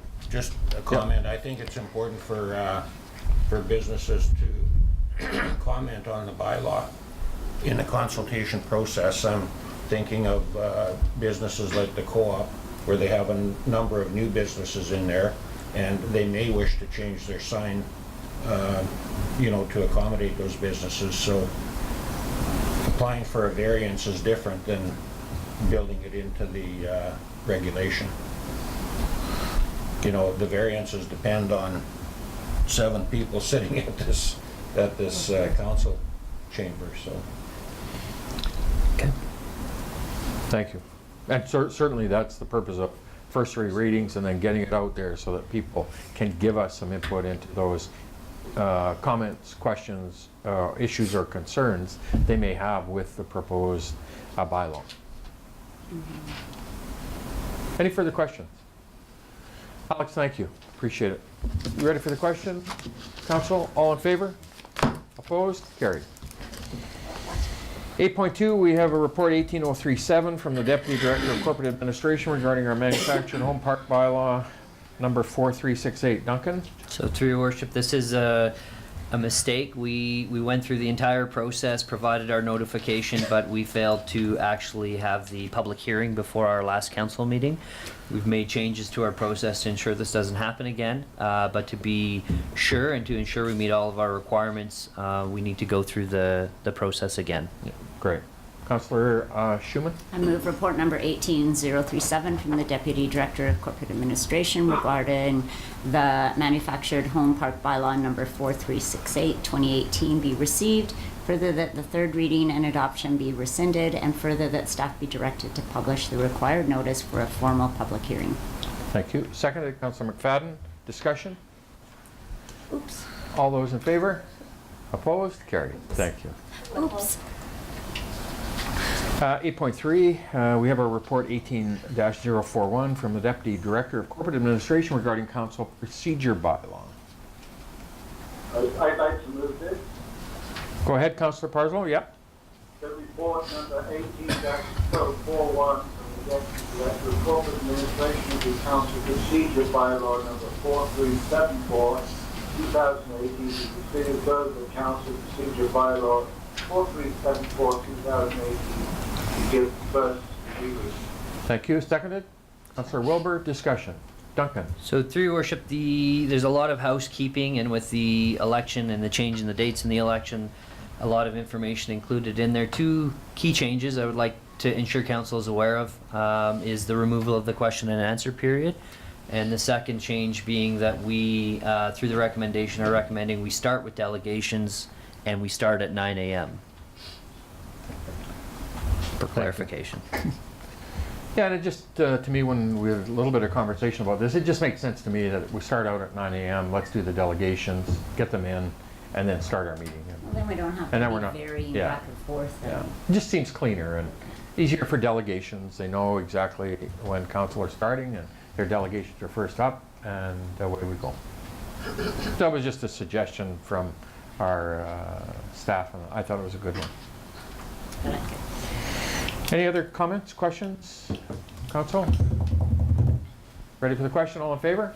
Opposed? Carried. Thank you.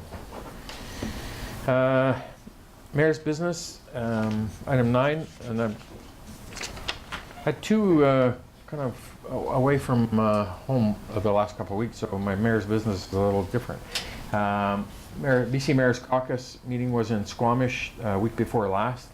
And really the primary topics that we addressed at the caucus, at the BC Mayor's Caucus, were twofold. The cannabis regulation, the upcoming potential of cannabis regulation, and there was a lot of discussion by a lot of communities in terms of how they're preparing or considering the implementation of the federal and provincial stuff. And so I think we're probably in sync with what a lot of communities are doing. There wasn't anything that was too much that caused discussion that was new, certainly for me. And I think I was surprised by the numbers that are kind of wrestling with what they're going to do with their zoning bylaw and dispensary and things like that. So anyway, it was a pretty good day of discussion. The second topic that I found really interesting was the opioid issue, and we had a couple of the deputy director of health officer for the province was there and talked about the opioid crisis and how different communities are really struggling right now with the overdose deaths in certain areas and communities and what's causing and what they can do, and it really was quite an interesting discussion, and dominated obviously by it seemed to me by Vancouver, who have a whole different demographics in terms of how they're having to deal with it.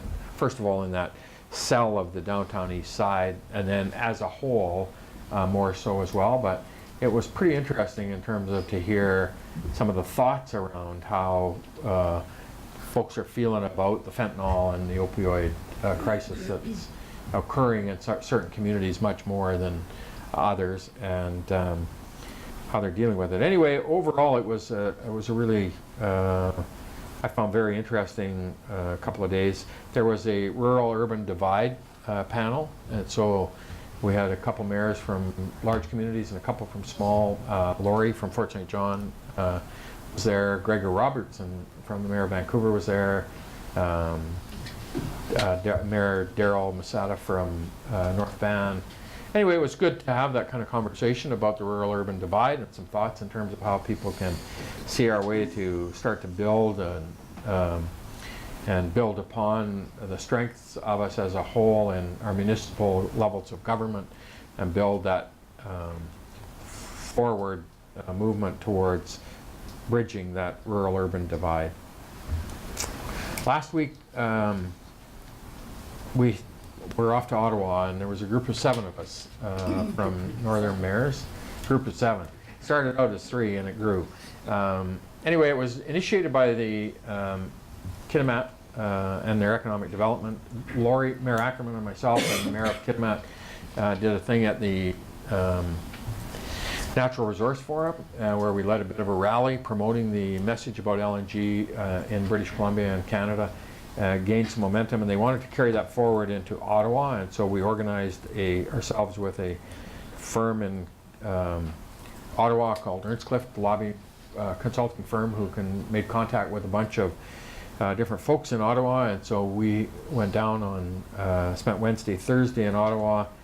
And the big issue, there's 2 issues that are facing the development of the liquefied natural gas industry in British Columbia, and the provincial one was around where we saw that announcement take place Thursday, that the provincial government addressed 4 or 5 key aspects of the financial implications of liquefied natural gas moving forward and having somebody make the final investment decision like LNG Canada. It was the income tax that would apply to it. It was the disparity in the price of hydroelectricity for industrial projects versus other. There was 2 others, and I can't think of them off the top of my head. Anyway, those were addressed on Thursday and were met with a huge amount of positive response from the industry folks. And I spoke to Bing Giroux from Woodfibre LNG and Susanna Pierce from LNG Canada on Thursday night or Wednesday night, I can't remember which. And they were obviously very pleased with the provincial government's movement in these 2 items.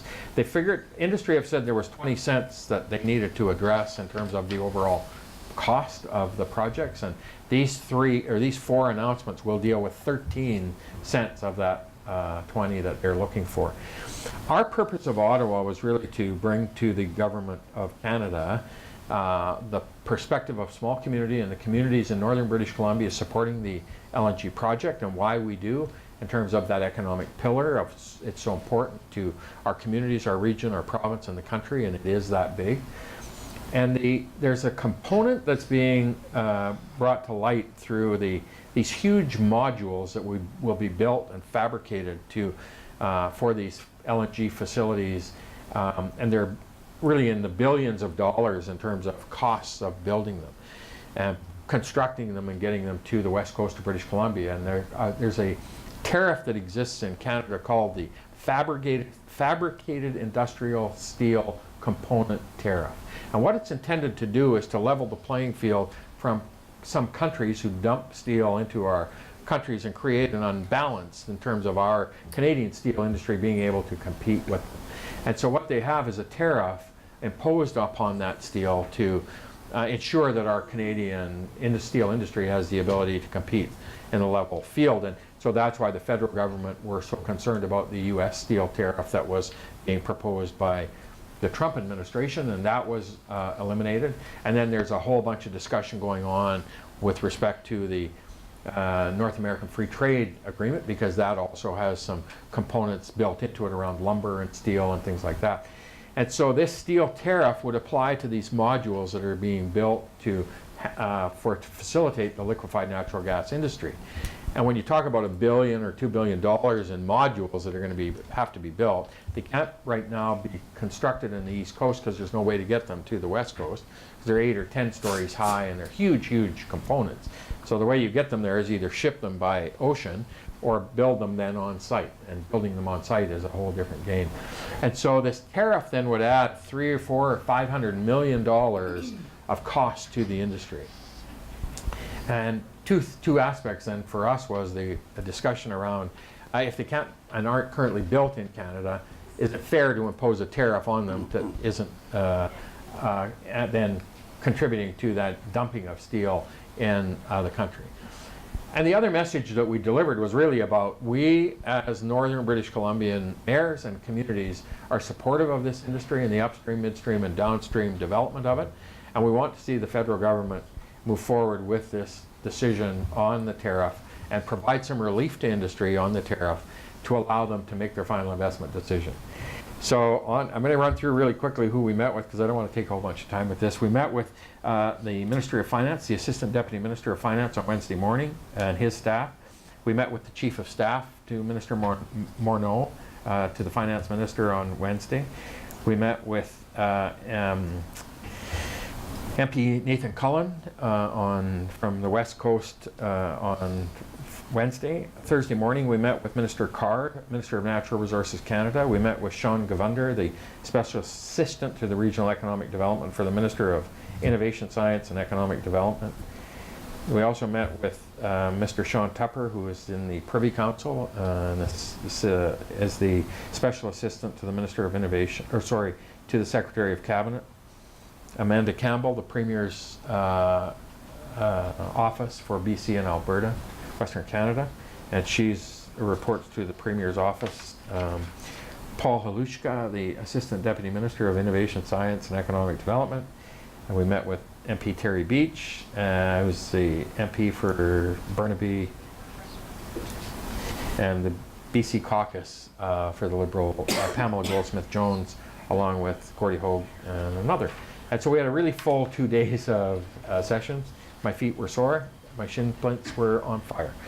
And, but it was very positive, the message that we were able to deliver about how important this sector is to us.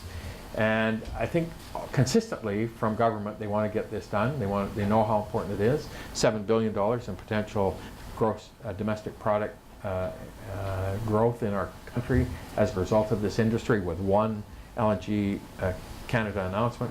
And they were impressed that the 7 of us went and made the pitch to them in Ottawa about delivering this message on behalf of community, because it's one that doesn't get delivered very often.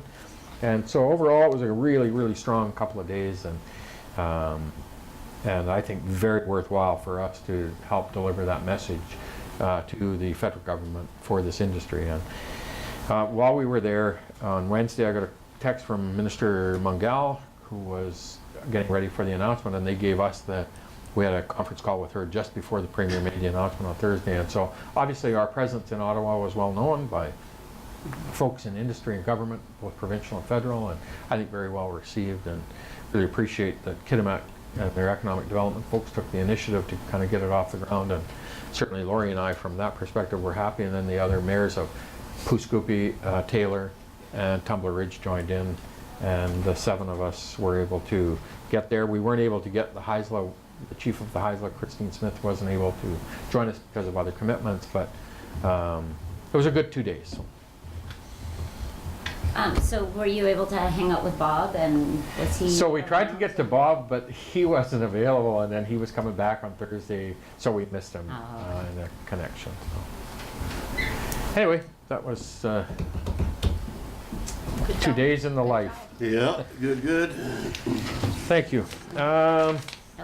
Oh, and so we had a letter, or a request for a letter of support from Louisiana Pacific. Councillor Schuman, Councillor Rogers.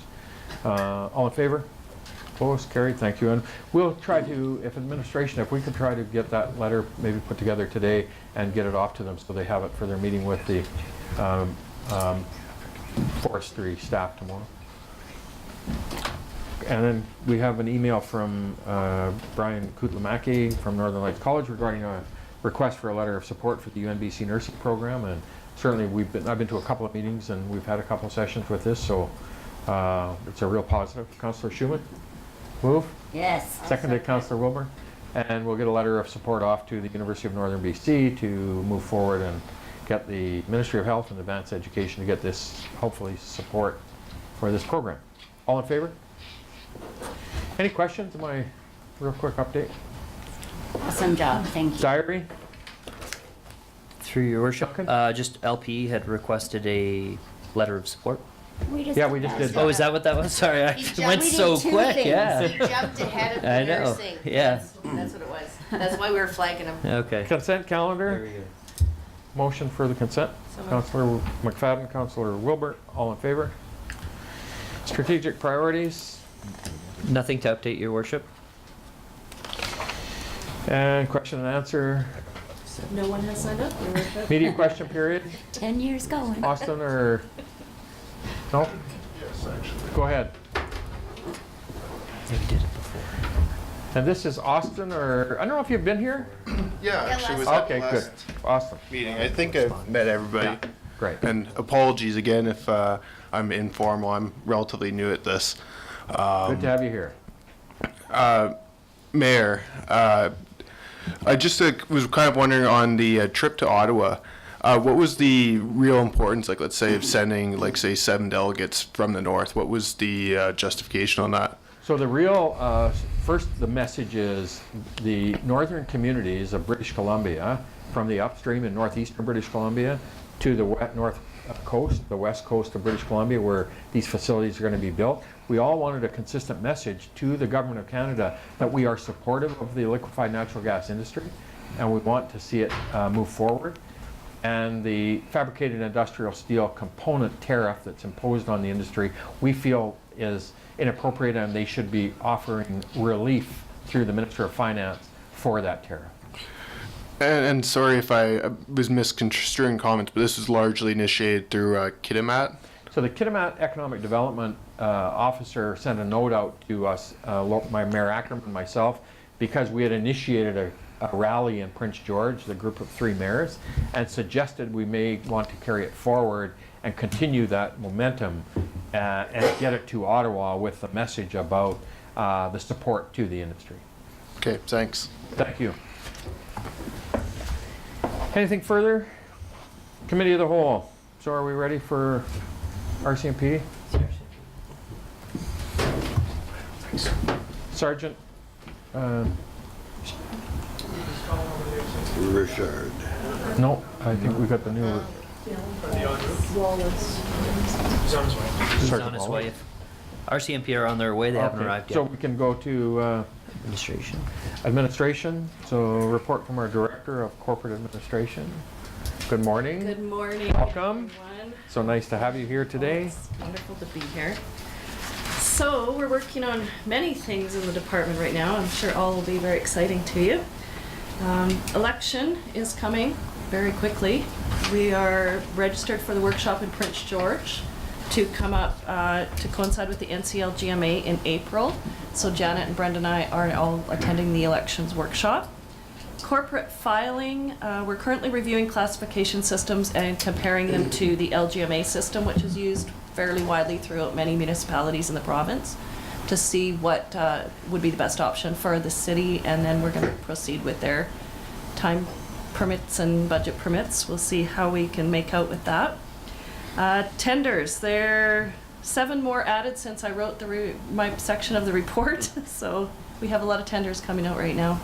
A lot of things, contracts coming up, annual things we need done, and a lot of capital works coming down the pipe. ESS training. Sabrina Walter has taken a great interest and initiative taking on the emergency social services training portion. And we had a great opportunity come forward for us not too long ago to have a session in Dawson Creek. And she took that on and had a great turnout, so thank you, Sabrina.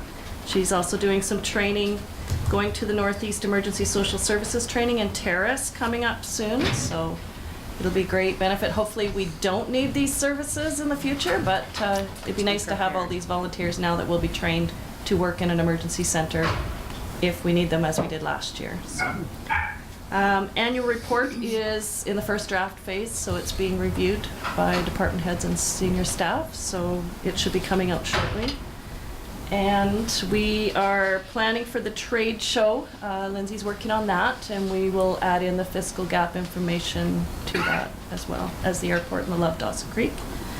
And last but definitely not least, I am pleased to introduce Shelley Cleaver.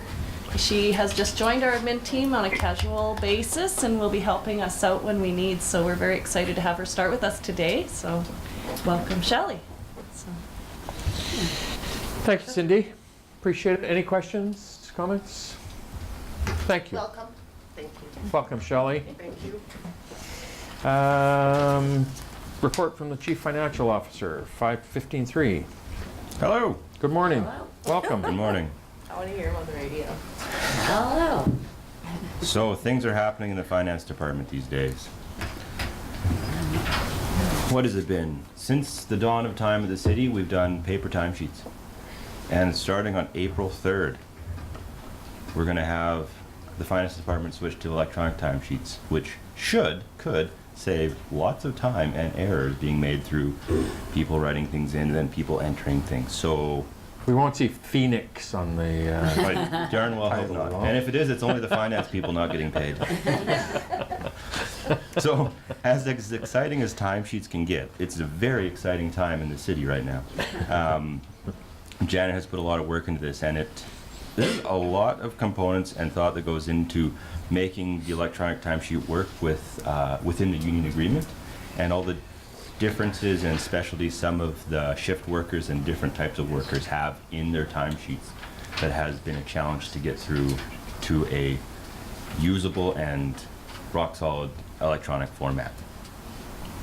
The next thing that's been bouncing around is working on a cash management and investment strategy. So we have money in the reserve accounts, and what I want to help achieve is to maximize interest earnings on those monies through very safe and secure, because I would want to put no taxpayer money at any sort of risk, and that's legislated through the local government act and the community charter. But what we can do is take strategies, instead of holding more cash than we need in our operating accounts, be more up to date or on the ball of our current cash needs today to the end of the week, and anything in the excess we hold into our high interest savings accounts. You know, it's only a few points of a % difference, but you do that over a number of years and your earnings add up eventually. It's little things we are doing to help work with our money to make more money without putting ourselves at risk, which is key. The remainder of things we're working on is the budget and the audit. Finally, the water rates and reclaim rates have been putting some time into really working for a complete life cycle cost for the reclaimed water rates. We have this wonderful facility. We didn't have to pay for it. It was built by Shell. But what we have to discover is that, you know, when this facility runs out, do we or have we sold enough water and charged enough to replace the facility? And how are we going to ensure that the operation of this facility isn't just a cost, it's actually a positive revenue stream to the city to support activities. And that is my report. Thank you, Adam. Questions? Comments? Councillor McFadden? The electronic timesheets, is that something that we have to do as council, or No. just hourly? Only you, Just, Terry. just staff. What, you've We'll been start filling with out finance. Have you been timesheets? filling out timesheets, Terry? We don't fill out time Well, I'm sheets. trying to, at overtime, but I'm not getting anywhere. You want to sign up for the electronic version? Thank you. Thank you, Terry. Any further questions, comments? Thank you, Adam.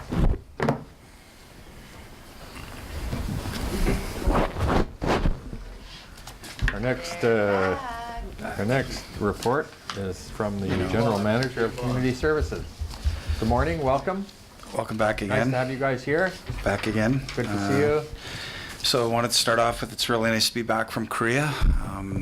Probably have some stories to share, some pictures to show someday, but would only say it might have been the best sport experience I've ever had an opportunity to be part of. The Paralympics are very special, but it was great, and we were smaller puck, a post away from being gold. Yeah, smaller puck. Never gave up a goal till 37 seconds left in the gold medal game. Hit the post prior to that, and they came down and scored to tie it up with 37 seconds to go. But it was a great experience, and spent a lot of time with Tom Rennie and some great insight for future stuff as well. So a very big list of things that are on our agenda today. So I'm going to probably skip most of the stuff in the report. Going to deal with STEAM. Peter's here to give a quick update on some of the energy initiatives again of his attention, and introduce the new rugby program for all council as well. And a recent email I sent out late last Friday, a quick update about Sedaten Hall, and we'll be meeting with Del Campbell this afternoon. So Ryan's going to start off with a little bit of the STEAM report. There's a lot of information for council to review. All of the reports have been submitted for the individual, but this presentation will pull all four together in an aggregate report.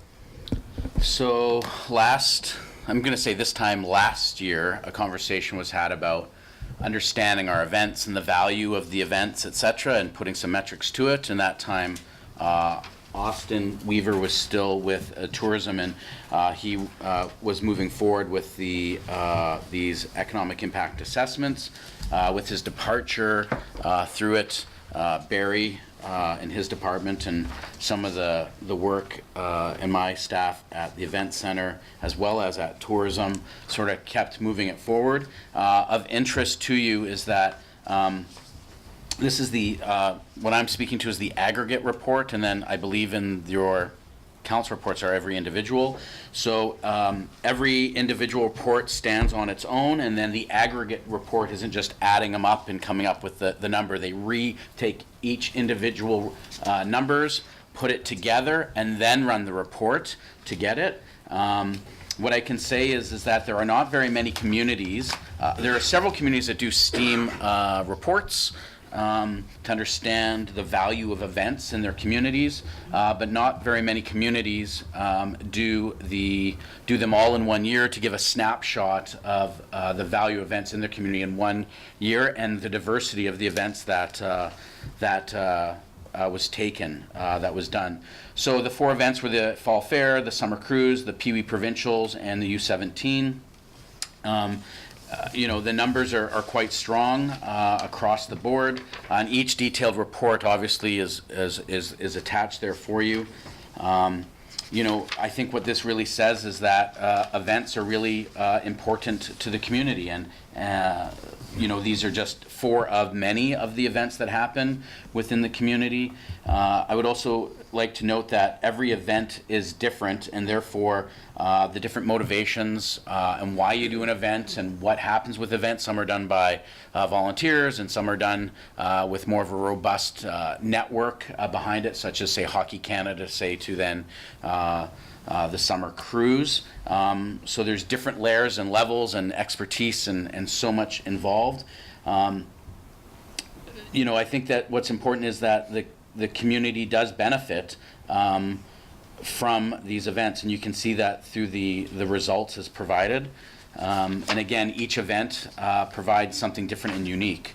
One of the things that I thought was important when we looked at it was just the importance of events on visitation, and that on each survey, attendees were asked on a 10-point scale how important this event was in their decision to visit Dawson Creek. And all the numbers, the lowest number was 8.9, or let's just call it 90%, but everything was really 9 and above.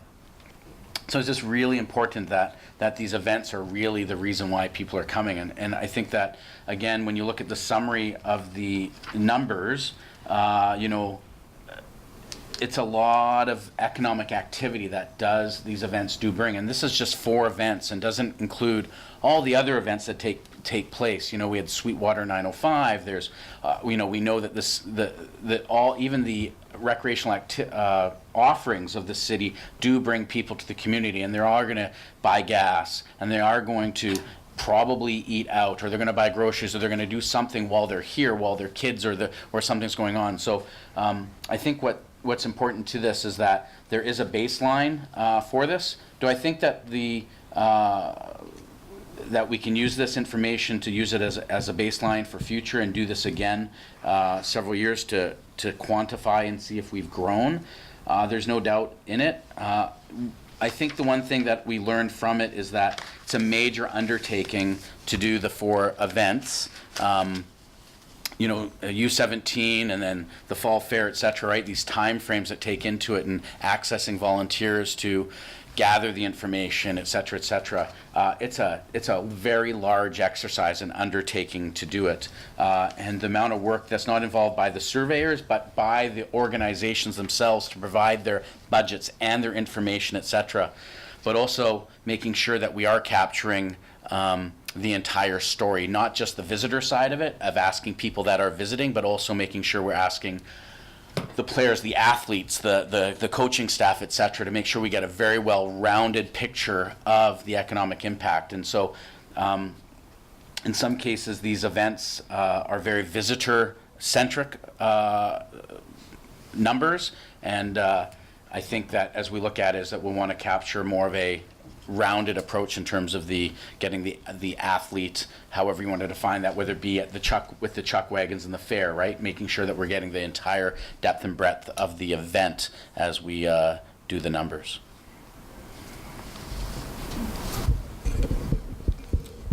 I think there's a number of, I speak very highly of the work that was done during the under-17s, but also I know Joyce and the crew that gathered the data information over at the Fall Fair.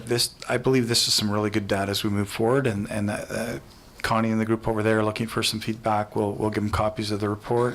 We'll provide feedback to our Mile Zero group. But if there's any questions, there's a lot to digest. Maybe if there's any questions that want to be specifically answered, can be submitted through Duncan. Duncan back to us, and maybe we can report out on our next cow or update. But it's all there. It's lots of good reading if you're bored at night. And once you fill out your timesheet, Councillor McFadden, you can do a little extra reading. Any direct questions to that we wanted to answer today? Good job. Okay. Here's a great report submitted, attached. Thanks, Ryan. The President's report of the Dawson Creek Disc Golf Club, the society report. I remember taking this project to council originally, and there were a lot of questions, and how this group might survive and what they would bring to the community. I believe this is one of the better recreational groups that have gotten a little hand up by the city, provided some space and a green space that wasn't used, but their numbers are outstanding. Their work within the community, how they work with kids in the schools, and what they do to put on their events is a very self-sufficient, and Daniel and his group has done a great job. So if you come across Daniel, make sure you say awesome, and if you get a chance to actually participate in the sport, it's a lot of fun. Steam, under the report, I'll finish up with Sedaten, but one note, we just also hosted the Pee Wee first ever female championships. Quite an accomplishment in itself. Female hockey in 2010, most of these girls that played in this team were 4 and 5 years old. You talk to those girls and they remember those ladies coming to town, but the follow-up of the 2012 program was probably where the legacy money did the most impact. To see the Peace Region have full-time girls teams is an accomplishment to the young athletes, their parents' commitment, and the volunteerism that happens in our community. I had the opportunity to speak the other night at the banquet, and to my surprise, it was like a 34-year-old surprise. The coach of Surrey, I coached 34 years ago as a Pee Wee hockey player back in Kenora, and he's here today, through the week. Couldn't say enough about Dawson Creek, the banquet, how they'd, gotten in. I actually took a quick peek. I didn't go down to the final game last night, but I see they were the champions. So it was a great week. I compliment Dave and all their crew, and I had an opportunity early to see the competition of that. It was great.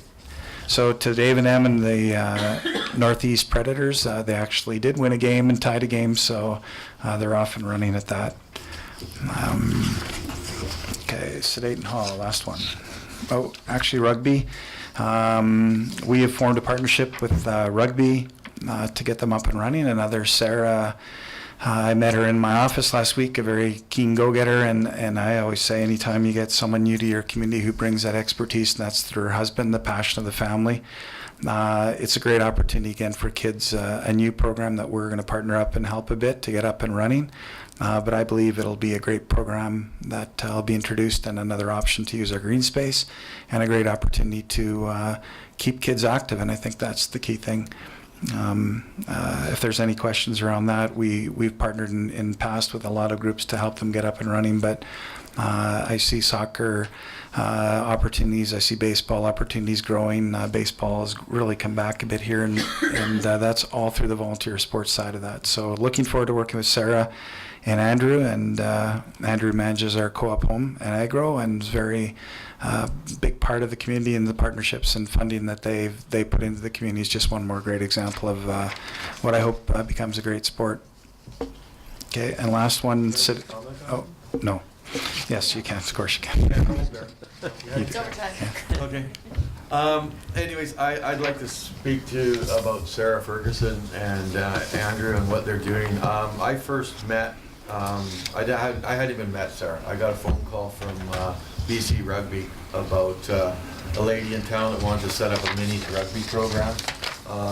So I talked to her on the phone for about 3 weeks and had her kind of set up and like answering her questions that she had.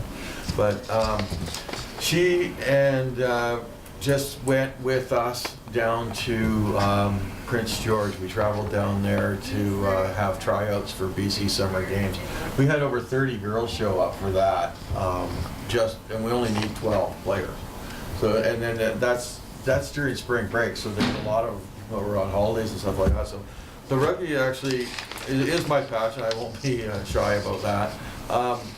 But it's really a growing sport. There's more ladies that are playing rugby in the north than there are guys. Part of it goes to, and this is going to come around to events, tourism as well, and it goes all the way around to a indoor field house. Sent some information out to mayor and council, and I told them I was going to do it, but I'm going to do it now. You slid it in there. There is an opportunity, because while I was in Prince George talking with the participants from Zone 7, and that's a whole other conversation, where Zone 7 and Zone 8 take up 70% of the land mass in the province of British Columbia. Out of that land mass, there's 2 indoor field houses. There's one in Prince George up at UNBC, and there's also one in Quesnel, but it's not as big as one in UNBC. I look at it and I go, Northeast British Columbia should have a indoor field house facility where we could actually run track and field events and stuff like that. So that's something that I'm going to be working on in the future. And it doesn't necessarily mean that the city has to do this. It can be done with partnership from the provincial and the federal government through regional district, because it is a regional function, I believe. And yes, I think that if there is a field house of that size, the size that I'm looking for would be a full-size indoor track with an actual soccer pitch, rugby pitch, field. And I think that there is room for partnerships in all of that. And I think there has been talk around town, the Dawson Creek Athletic Association, DCAA, we're thinking about things around that way as well. So if anybody has any input or anything like that, or any ideas, let me know, because this is something that I'm going to start working on seriously. Anyways, now that I've said all that, thanks, Barry. You know, it felt like the train was hijacked, right? Event tourism and sports tourism, there's an opportunity there. And I really think that a field house should be in Dawson Creek. We have all of these, the fields that we have, the infrastructure that is already there.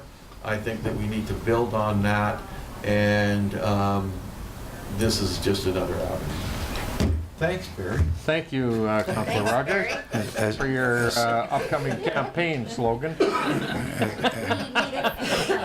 We in Recreation would say, you know, that the train just felt like it went off the track, but we'll keep it short. Peter's going to give a very brief update. I'm sorry, Peter was on my right on the partnership work with the Climate Risk Network. Peter. Sure. Okay, so most of us are probably aware the city was successful in its application with the Fraser Basin Council and 5 other local governments in Northeast BC for the Climate Risk Network. We're very fortunate to be one of only a few in British Columbia who were approved. I think Qualicum Beach and Prince George got in as well on some of that funding. So there's about $300,000 worth of funding, $250,000 from the FCM, $50,000, $60,000 from a couple of provincial ministries.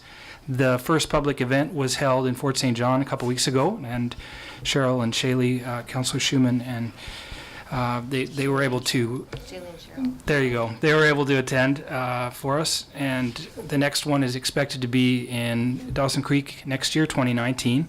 Currently, the team, it's consists of the Fraser Basin Council and some of their consultants, is working on a gap analysis for the risk and vulnerability portion, and the next deliverable is expected to be that and a climate projections report, which they expect to bring back to the municipal councils in early 2019. And the other partners in there, Fort St. John, Pouce Coupe, Northern Rockies, Chetwynd, and Tumbler Ridge. And a media release went out last week on that from the Fraser Basin Council. So I was reading the notes. So first of all, Shaylee and I did go, and it was very interesting. But I'm reading through the notes, and one of the notes that came from yourself and Alex in that meeting you guys were at said, we've done some work around mitigation. City of Dawson Creek has done some work around mitigation, but few efforts have been undertaken specifically linked to climate adaptation. I beg to differ. I think that the reservoir that we have built is definitely a drought adaptation measure. I think that our the study we just did on our drainage, I feel that is also work going towards adaptation. I feel like our water utility rates, charging what we, I feel like we have done some adaptation stuff. So that was just something I wanted to bring up. Train stopped twice now. That's awesome. Okay, and finally, the last point would be Sedaten Hall, the email that was sent out. There was some movement the foundation last year. We did some work with Mile Zero Society. Again, this winter, there was some significant movement that was detected by our staff, and Force Engineering has completed a report. We'll meet with Mr. Campbell this afternoon at 2 this afternoon to go through the process with the engineering to see what mitigation and opportunities are there for short-term and long-term, and bring those back to council. Working very close with Burke Goulet. We had one displaced group tonight with the dancers, but they'll be finishing up, and quite happy they're going to finish up at the Kin meeting room tonight. So we're working hard to make sure that groups are well aware as we move forward, that hopefully we'll have some updates for council later today. Thanks, Barry. Thanks, Peter. Thank you. Any further questions for them? Nope. Shaylee? I just comment, so as to what Councillor Schumann said, brag about that stuff, because you should be proud of the work staff has done, so brag about that stuff. But thank you, Peter, for bringing that information back. I appreciate the follow-up. Thank you, Barry. Thank you. Thank you. Next item, we'll go back to 15-1. We have Sergeant Wallace, Bill Wallace, going to give us an update on the RCMP report. Good morning. Good morning. See you. My apologies, I didn't know I was doing this until just a short time ago, so I was sort of... We're going through the transition. Surprise. Yeah, there we go. We'll get it done. We'll Yep. see you once a month, just so you know. Yeah, well, if me or one of my delegates anyway. As you're fully aware, thank you very much, everyone. As you're fully aware, we're going through some major transitions and some steep learning curves for everybody over at our detachment next door. So hopefully things will improve. We, just so everyone's aware, before we start into the report, last week we did what we call a district directive review. So in other words, we brought in 12 members that are subject matter experts to review different crime trends in the community, as well as how us or the members at the detachment are handling and what they could or couldn't do better, and to focus on either improvement or best practices. So I'm hoping that that report will come out shortly. I believe I have a meeting with you tomorrow morning to discuss that further, as well as the steps we're taking to move forward. Like I said, it's a bit of a transition right now. So, like I said, I apologize. I didn't know I was giving this report until a short time ago when someone knocked on my door. February was a busy month, but in saying that, I'm going to say that we are down from the previous month. So, as I don't know if you guys were aware or did receive the report or not with the crime stats. So, as you can see, we're down. Not, I'd like to see the numbers go down a lot more than what they are, but unfortunately, we're taking baby steps over that at the other side of the house there. We're down about 70 files from the previous month, which I think is a marked improvement, but considering there's 2 less days, I don't know. But so we're, like I said, we're in a bit of a transition right now because we're waiting for some senior management to be identified, and I believe that yourselves involved in that process, and that's one of the things we'll discuss tomorrow. I'm sorry I don't have much more to report. It's just that we are down a bit, but I agree we should be down a lot more. And what we're trying to do, what's not focused on this report, but last week was Impaired Driving Week, and it was amazing how many impaireds they got. So we've taken quite a few vehicles off the road, as well as these numbers don't reflect, traffic was actually down from Fort St. John working in your area, and they also made a large impact. It's kind of shocking how many guys are getting picked up at 10 o'clock in the morning. Well, Drinking? Yes, that's correct. Thank you. I can read the report, or if anybody's already read it, if anybody has any questions, and hopefully yourself will have some more answers tomorrow when you and I have a sit down. Perfect. Well, I know that we look forward to that, and we're looking forward to getting the leadership back into the detachment and moving it forward on behalf of the community and the members. So we're excited about that getting going. Yeah, and one more thing I want to add, just so you're aware that regarding that DDR, the directive review we did last week, one of the aspects of it is also going out into the community and getting input from all the businesses, and as well as the hospital staff, schools, and see what they want us to focus on the upcoming year as well. So hopefully once that information's gathered, we'll present it to yourself as well. Perfect. One thing I did notice, and it was kind of I'm not sure it's a positive, but the overdose and the opioid stuff seems to be fairly flat, and we're not seeing a huge amount of upswing in those stats. So. Yeah, and just one thing that should be noted on record is that your staff that works within our office, all for the month of April and May, will be getting some needed upgrading training. So, and like I said, I'll discuss it in greater detail tomorrow. So that'll be everybody from the administration to the guards. Good. Perfect. Any questions for Sergeant Hall? Thanks so much. We appreciate you coming in and giving us bit of an overview and a perspective today from the RCMP. Sorry, I couldn't have more information. We look forward to, I'll see you tomorrow. You betcha. Thank you very Thank much you. for your stuff. Next up, we have Development Services. Morning, Kevin. Morning. Plow trucks. Plow trucks. Plow trucks. Stop Yeah. shaking the snowplow. Yep. Sorry, I've lost my sense of humor with this. Everybody can still laugh Yeah. except Kevin. I know. So just on snow, what we have going on is we'd worked all weekend. We had anticipated that the snowfall was going to end sometime Saturday, then it was going to be Sunday, and then apparently it was going to be today, and we're hoping it's today and maybe tomorrow. We had crews working throughout the weekend. We've contacted some hired equipment as we are well beyond our policy amounts. I think we were just shy of it yesterday morning. We probably had anywhere, depending where you measure, 15 to 18 centimeters.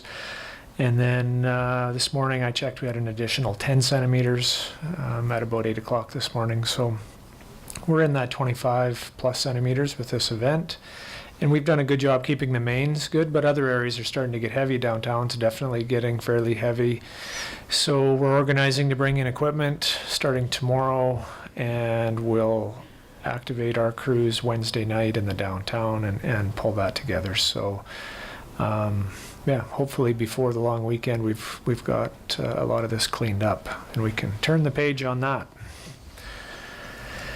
A couple other items that I want to talk about out of the report. One was tenders. We've got a few tenders out now for roads and sidewalks, and what we're doing it a little bit differently this year is, as opposed to putting it out in one big package, we've broken out the projects into individual tenders. So I think we've got 2 of them out, and there'll be some more going in short order. Another item I wanted to chat about a little bit was tall grass and weeds. I know it's hard to imagine that on a day like today, but we needed to do some work as we head into that season. I will be bringing a report forward in the near future, but just wanted to kind of talk to council a bit about where we're headed on it and just get some feedback. I know we don't make any decisions in committee of the whole, but I thought it was an opportunity. So over the last couple of years, some of the issues that we have seen are on the larger vacant parcels, not farm land, but large development or large undeveloped lands that are not being farmed within our boundaries. And just how we handle them. It's much different than a small residential lot where if we have issues with tall grass, we can always either get the homeowner to do it, or the property owner, if they choose not to, we can always bring in a contractor, and for a relatively small cost we can do that. But when we start dealing with parcels that are 10, 20, 30, 40 acres, it becomes a little bit more problematic and not only costly but more difficult. So what we've been looking at is how do we get the desired effect without maybe all that work. So what we're going to be proposing is probably some sort of a buffer between those large parcels and neighboring residentials. Because if we have a small residential property next to a large parcel and the small one is asked to cut their property, and they look right next door to this large 10, 20, 30 acre parcel, and it's, 3 feet of grass, it's pretty difficult. So if we look at having those large parcels, a buffer around the perimeter, and at least it provides that break between the property, so if there was a grass fire or anything like that, and also, helps with the transfer of weeds. So that's kind of what we're shooting for, if anybody has any thoughts or comments on that. The parcels that we're dealing with are primarily one's down by Chapel Hills. There's one there that was traditionally farmed, but now it's changing ownership. It hasn't been farmed the last couple of years. And some of the development quarters that are under development, but not completely finished out, and they've been in transition for a couple of years. So, yeah. So you'll see something come, but just something to think about. And if you have any comments, or you can let me know on that. Lastly, just a bit of an update on a couple items. One is they're kind of tied together. The OCP and the recent boundary expansion that for some properties that were recently included into the city. So the OCP was at a point where we were going to bring it to council this meeting, but just before that, we got notified that these 3 properties were approved to include it into the boundary. So we now need to update the OCP mapping and some language in there in order to reflect that. So we're doing that. We've also been in contact with the Agriculture Land Commission because they need to review the OCP. They also want to see how the new boundaries reflected in there because they were unaware of the boundary expansion because apparently the province doesn't talk between offices.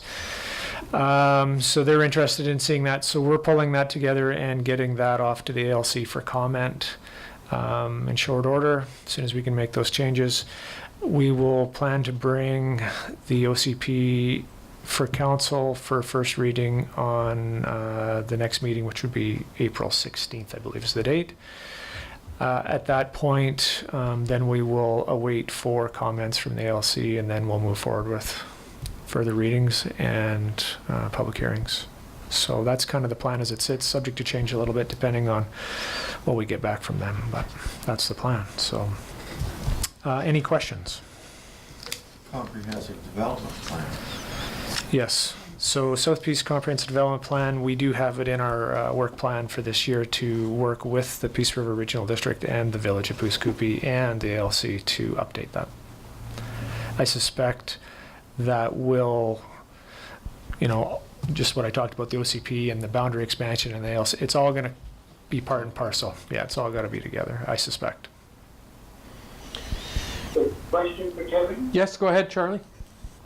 Kevin, as you know, I brought my yellow highlighter with me anticipating the OCP to deliver. So I was a little disappointed about that, but I understand that's the one we were holding.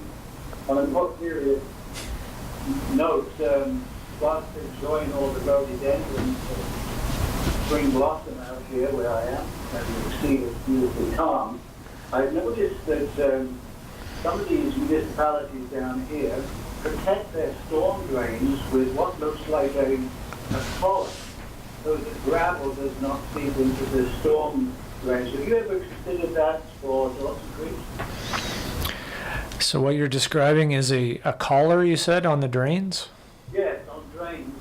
I talked to the municipal worker report Langley about that, and it's designed to stop gravel being washed down their drains.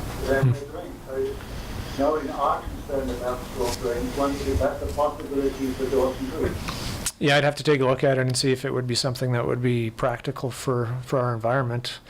Yeah. If they put them in towards the end, they do have to gravel some roads here because of ice conditions occasionally. So I'll take a photograph. Sure. Yeah. Okay. Thank you. Anything further for Kevin? Thanks, Kevin. Great, thank you. Next up, we have Patrick's here for a report on our airport. Morning, Patrick. Morning. Good to have you here this morning. So I'm just gonna do this just like every other report. I'll just touch on everything, but I'll give you guys a little bit of additional information. So we're focused on continuing to provide and improve upon a safe and secure airport. We're working on developing a better, safer practice at the airport. So we're making that a priority right now. So strategic priorities, we were successful in getting ACAP funding for the plow truck, sweeper, runway condition reporting system, and grader. So the plow truck was originally estimated to arrive in January. The manufacturers had a delay with the build of the truck. We had to get ACAP to give us an extension on this as they needed to close off their books from last year. So we're expected to get this now early April. kind of unfortunate with the weather that we had. It would have been nice to have that running, but it's the nature of the game. So we got our runway sweeper in January, started using it this March, works fantastic, great addition to the fleet. So we're currently looking to see if there are any other grants available out there for other projects that ACAP may not fund. But so there are a lot of grants out there and funding opportunities we can potentially receive. We may not know all of them, but there could be consultants of sorts that could help locate some opportunities, and this is something to maybe think about going forward. Some operational strategies. So we revamped our whole safety management system and have stressed the importance of safety to staff at the airport. So we have to develop 4 goals as per Transport Canada for our safety management system. I kind of added one in this year to develop more proactive safety reports. It's always good to be on the front side of them rather than the back side. So we have already created 2 proactive safety reports, and we follow them up with corrective action plans. One was for the fuel hosing. It was winter hosing, and we're looking to get it Arctic hosing. We saw that pilots were struggling really hard in the frigid temperatures to fuel up their planes with that certain type of hosing. So we developed that as a proactive safety report, and the second was that there was no path being shoveled from the long-term parking lot to the terminal. So we saw passengers and customers and family members walking along the road to get to the airport. So we saw that as a safety risk, so we started making sure that a path was shoveled, and it would be nice to have a crosswalk of some sort even implemented there, just because it can be quite a safety risk. So we also have to respond to Transport Canada KDORs. These are things that Air Traffic Control and Transport Canada issues out to airports if an incident were to happen, such as a vehicle not calling off of the runway and being on there for a long period of time. So we had 0 so far. The cool thing about this is that last year we had 3 at this point in the year. So clearly staff is on top of what they're doing, and they're realizing that these do have effects if they forget to do something. So that's a very positive note. Training, so I just took my WAMSCR training course. That's Winter Aircraft Movement Surface Condition Reporting. 2 staff members will need to do the wildlife, human factors, and SMS, and I will need to take quality assurance for SMS to follow up with Transport Canada regs. Training is key, and working on continuously improving staff's knowledge of airport operations will be a big key to us maintaining high efficiency and safety levels. The 4th thing is that we develop standard operating procedures. Our goal is to develop at least 3 a year. We've developed 1 already. So we get slips printed off of the friction machine that we have in trucks, and every single time we turn off the truck, the dates, times, everything resets on that machine, so it's hard to keep track of which day was which. So I implemented a SOP to simply put a date, time, and sign off on it, so it avoids any confusion if we get all these slips and Transport Canada wants to look at them. So other information, Central Mountain Air, they're providing their scheduled passenger service, and it seems like they have picked up their flight loads significantly, and on a daily basis we can range from anywhere from 10 to 20 people in and out of the airport each way. So I feel like that's a positive. I feel like their ticket prices are getting more competitive. If you start looking a little bit earlier, a couple months in advance, they are very, very competitive now. So that's something to look forward to. Integra Air, so they have canceled their Monday and Friday flights. They now fly Tuesday, Wednesday, and Thursday. So their flight loads on Monday and Fridays were not doing well. They had probably 1 to no people flying on Mondays and Fridays. Tuesdays, Wednesdays, and Thursdays were their bulk passenger loads. So they determined that it would be best for them to discontinue those flights until flight loads picked up. So I've gotten confirmation from John Maychek, and he said if flight loads pick up, he's going to reinstate them. So they aren't gone permanently. It's just right now they have also taken over Orca Airways. So they're kind of trying to figure out how to tap into the BC market, it seems like, as well. So their plans with what they're doing with taking over that airline is not announced, but you can tell that they're still working the kinks out. So charter aircraft have picked up significantly. We've seen a number of charter aircraft come in and out. We have SunWest, North Caribou Air, Pentastar, Aviation, Air Partners, Regional One, all flying in. Step Energy and a number of other oil and gas companies are flying in and out weekly. They're all stating that it is really going to pick up here. So we're just trying our best right now to provide them the best customer service that we can, so that they choose to come into Dawson rather than any other airports. So we're working hard on making sure that they're happy with the service that we're providing. We remain busy with Medivacs. We have at least one every day. Times there can be 2 or 3.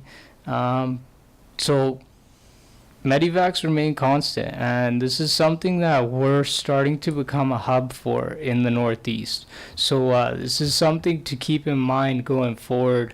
And I mean, it's unfortunate that we have so many Medivacs, but these people need they need their care, and we're really there for them, and we're working hard with them to make sure that they continue to get good service and they can come in and out of the airport. So just for instance, yesterday we got a phone call from the Medivac pilots. They wanted to come in.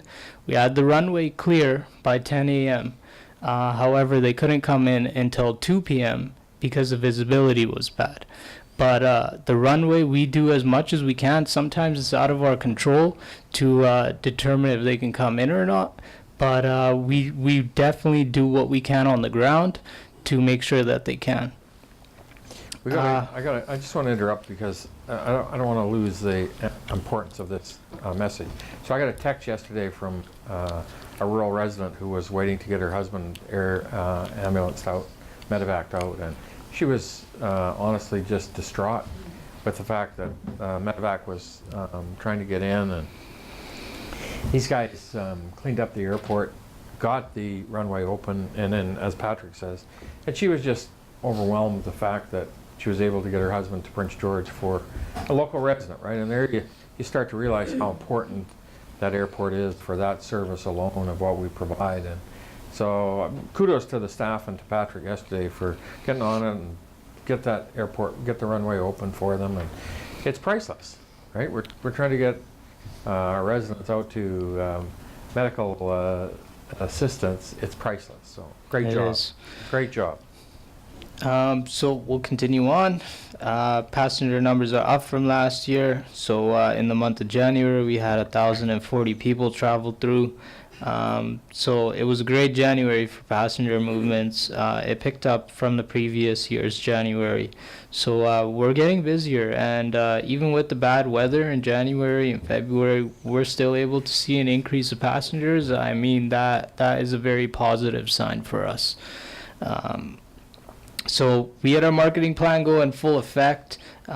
We worked with Central Mountain Air. We got promotional codes out. Our Facebook page grew like crazy over the last couple months. We pretty much doubled our followers. We're using this as a tool to communicate to everyone in the community pretty much what's going on at the airport, if we have deals, anything of that nature. And it seems like in in society that we're living in now, Facebook trumps all. So, I mean, if you can reach them through Facebook, I mean, it's just as good as getting real facts nowadays. So, I mean, Facebook is the key here. So we hammered in on that, and I believe that is why Central Mountain Air is doing so well, is because we got promotional codes out, we worked with them, and we saw an influx of passengers in January because of that.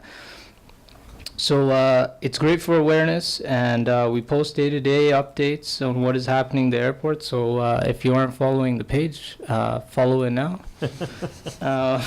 So news and notes, there was a big aviation fuel contamination across Canada, and lots of small airports across Canada being really affected.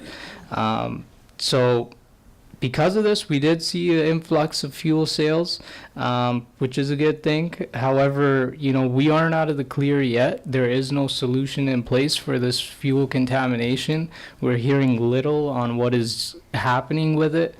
So, I mean, what we have heard from our fuel supplier is that they are going to be getting the fuel now from the United States, which is going to result in the prices going up.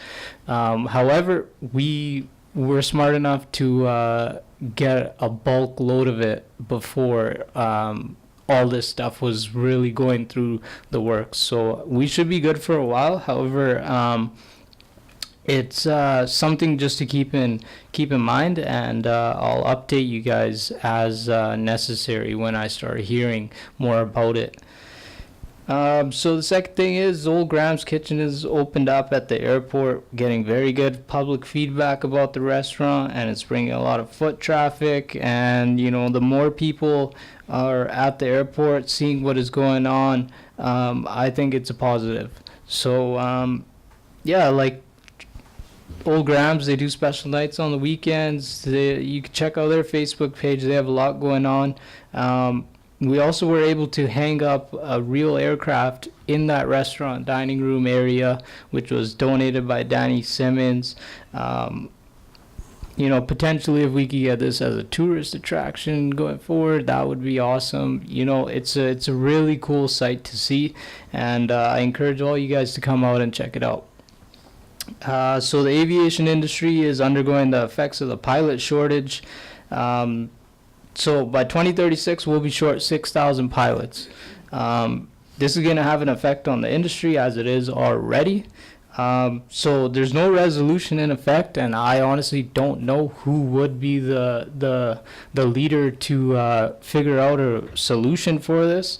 I think each municipality that has an airport should take it upon themselves to help fight this fight. I mean, you know, I've been working with the Mile Zero Flying Club to try and find an instructor, and I feel like flying clubs need to be not a rarity anymore, and they need to be a more, every airport should have one, essentially. And that's the only way we're going to deal with this pilot shortage. Otherwise, we're going to have effects with delayed, canceled flights constantly going forward. So, yeah, so I'll update you guys going forward on what's going to be happening with this pilot shortage as well. Winter operations were handled very smoothly this year. We worked half of the winter this year with 3 staff members, and we're able to improve our efficiency. The new equipment helped a lot, and it makes it easier to get the airport in good shape. And you know, staff isn't as stressed out having all this equipment to, you know, they have the tools to go out there and get the job done easier, quicker, faster. So that's helped efficiency a lot, and it's actually cut down overtime as well. A couple things that I just want to touch upon as well, that I know there was some talk about a runway and safety area coming into effect. So Transport Canada has came up with, they figured out a way to implement a runway and safety area without having to affect all the small airports. So they implemented the 300-meter standard to airports that have 325,000 passenger movements a year. And that is based upon that they hold 95% of the passenger movements across Canada. So those are the ones that are going to be affected. There's 13 airports out of, I believe, 18 that will have to implement this going forward. Most of the front runners like YVR, etc., have already implemented this. There's other airports that are going to have to. We are not one of them. So I just wanted to clarify on that. And the last thing is, wanted to end this on a good note. So I've been hearing a lot about how in Eastern Canada, there's a lot of small regional airlines. So they're now looking to tap into the Western Canada market. They see that the competition in Western Canada is not very competitive. So there might be an opportunity going forward to work with some airline from the Eastern Canada side, and hopefully bring them and reel them in over here. So yeah, that's something to think about going forward. Any questions? Thanks, Patrick. Any questions? Councillor McFadden. Thank you, Patrick. At the last, I think it was a budget meeting, I made some comments about the industry and Dash 8s and regional jets going forward, and I've since found out that my information was a little dated. So how do you just a little bit? How do you see things developing going forward in terms of aircraft? So I know what you were trying to imply, but so to get it clear, the Q400s are the ones that are going to be starting to be made going forward. They are not going to be phased out. Dash 8 300s are being phased out. Beechcrafts are being phased out. Most of the aircraft that you see flying in and out of this airport will be phased out. And that's going to result in a big effect to us. So, I mean, the newer planes are bigger, heavier, and they need more space to come in and out of the airport. So, Q400s are the ones going forward, and that's going to be the future of the industry. Councillor McFadden. I've been asked about the need for a runway extension for medevac purposes there. And the comments made, we already have medevacs coming in here now. How would a runway, why would they need a runway extension? So I'll give yesterday for an example. So we had the runway clear. Visibility wasn't the greatest, but on a 5,000 foot runway, I mean, it makes it a lot tighter standards for them to come in.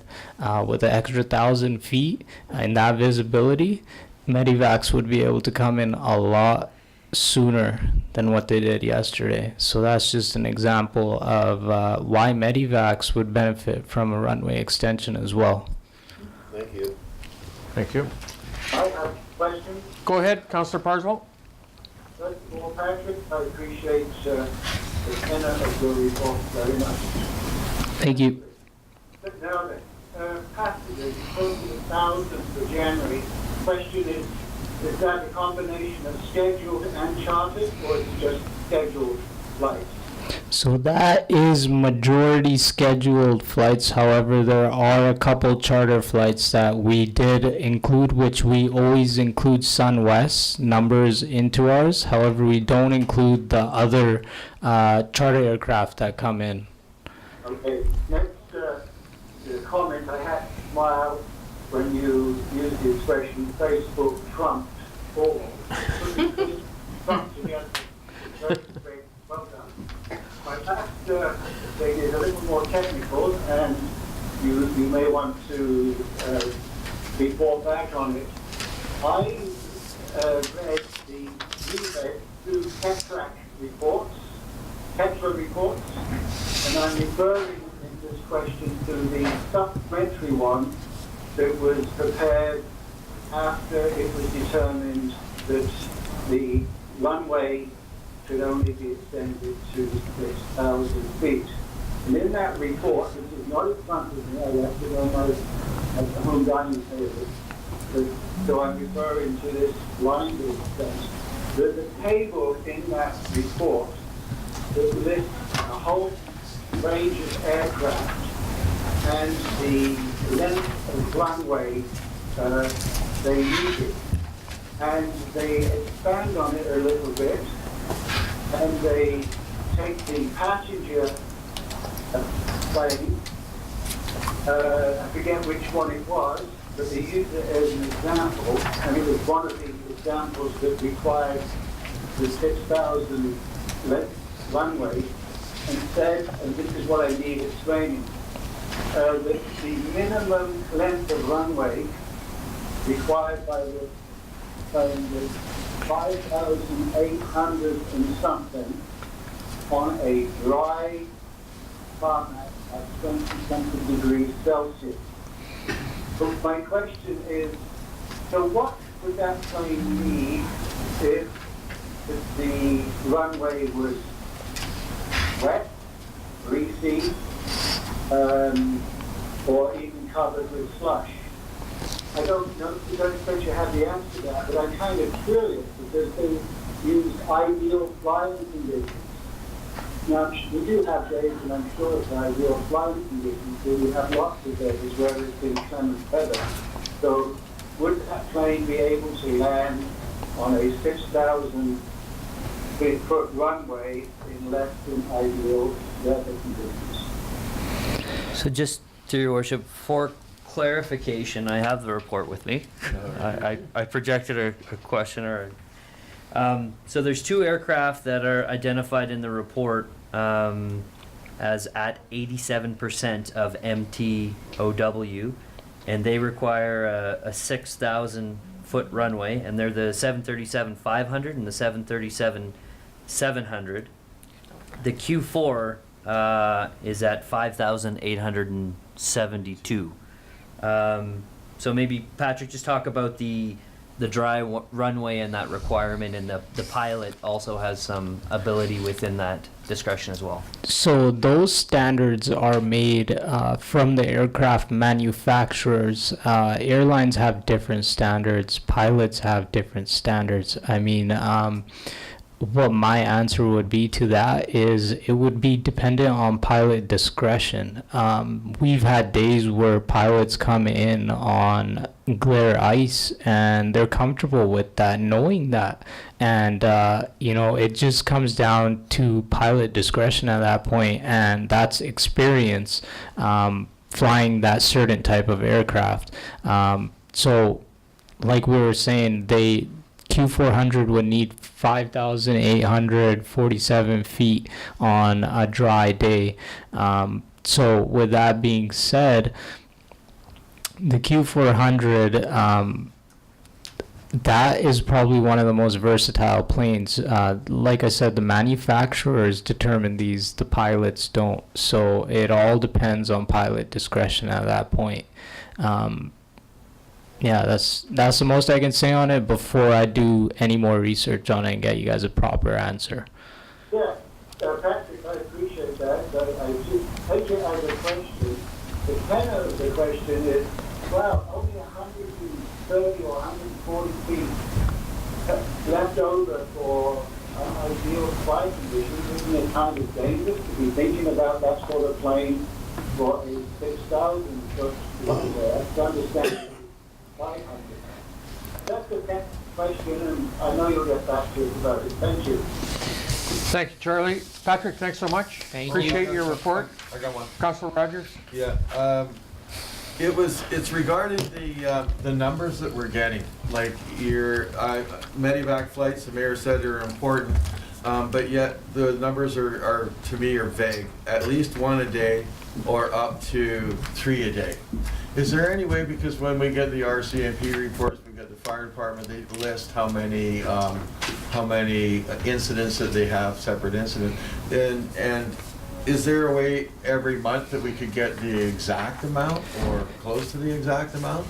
Yeah. Because I'm really thinking that if we're getting this many medevac flights, we need to start collecting the data for that, because I don't really think it's the citizens of Dawson Creek that should be funding, like, there should be a partnership with the health authority, with the medevac flights, so that if it's really important to the provincial government that for these medevac flights, I think that they should actually be contributing to the operating cost. We're gonna, yeah, I agree. We're gonna zero in on that a little more because I think that's a huge topic for us at our airport. That's why I think Yeah, in these absolutely. reports, if we can get those numbers a little bit more firm. So we can Well- provide a table, and the airport is a quarterly report, so you'll see that table quarterly. Awesome.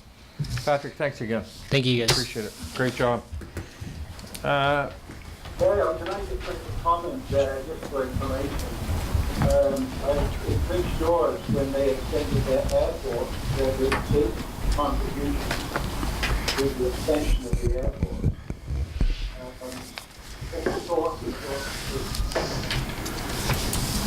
Thank you. How many people fit on a Q400? I think there's 80. How many? 74. 74. Good morning, tourism. Ryan and Joyce. Good morning. Good morning. Welcome. Thank you. Before I get into tourism, I just thought it was relevant, just as a side note of the event center, that we've finished our, I'm going to call it the customer service review of some of our events and provided that documentation to Duncan in terms of customer service, the liquor servicing, security guest service, etc. So that was, I think I gave that Last couple weeks ago. Took a while to get some of the just the reports from the different consultants, the people involved, but it's all come together. Would tell you there's nothing really, I'm going to say earth-shattering that has come out of it. Lots of stuff that we're doing are above industry standards and practices. There are a few areas that need to be tweaked up and addressed. Nothing that is new to us that you haven't heard as well. And we'll be looking forward to make ongoing changes as do the events and the needs of the artists and the fans and et cetera, et cetera. So this is our first quarterly report for tourism. Would tell you I had to go back many years to get in my whole tourism reporting. I will promise you I will be shorter than Barry or Patrick maybe. He's not here. But really, I would tell you that this report will change probably 3 or 4 times over the year as we sort of fine-tune what we need to tell you, how we need to tell you, the statistics, etc. So, but I just want to let you know that it's been very interesting as we move forward in this transition. The transition is still going forward. We're still finalizing some of the bank accounts and the information, WorkSafe, insurance, etc. It's almost easier to start a business than, say, transfer a business and some of those moving parts. We are working with Northern BC Tourism to ensure that smooth transition happens, and we're waiting for their final audit so we can actually open our financials and do the financials with the opening balances, etc. Would tell you that with that as well, we have moved forward as per your direction on moving forward on a sports and events tourism plan. We've hired a consultant, and some of you, many of you, were involved with talking with Laura, and well as she conducted many face-to-face interviews in a workshop setting as well. She's got some great feedback from some people, and as we've put out some draft sort of strategies from the information that we've received from the people that we touch base with. From that point, we'll look to make some of those changes and discuss with the people that brought some of those, perhaps any further suggestions forward to round out the full strategy for you.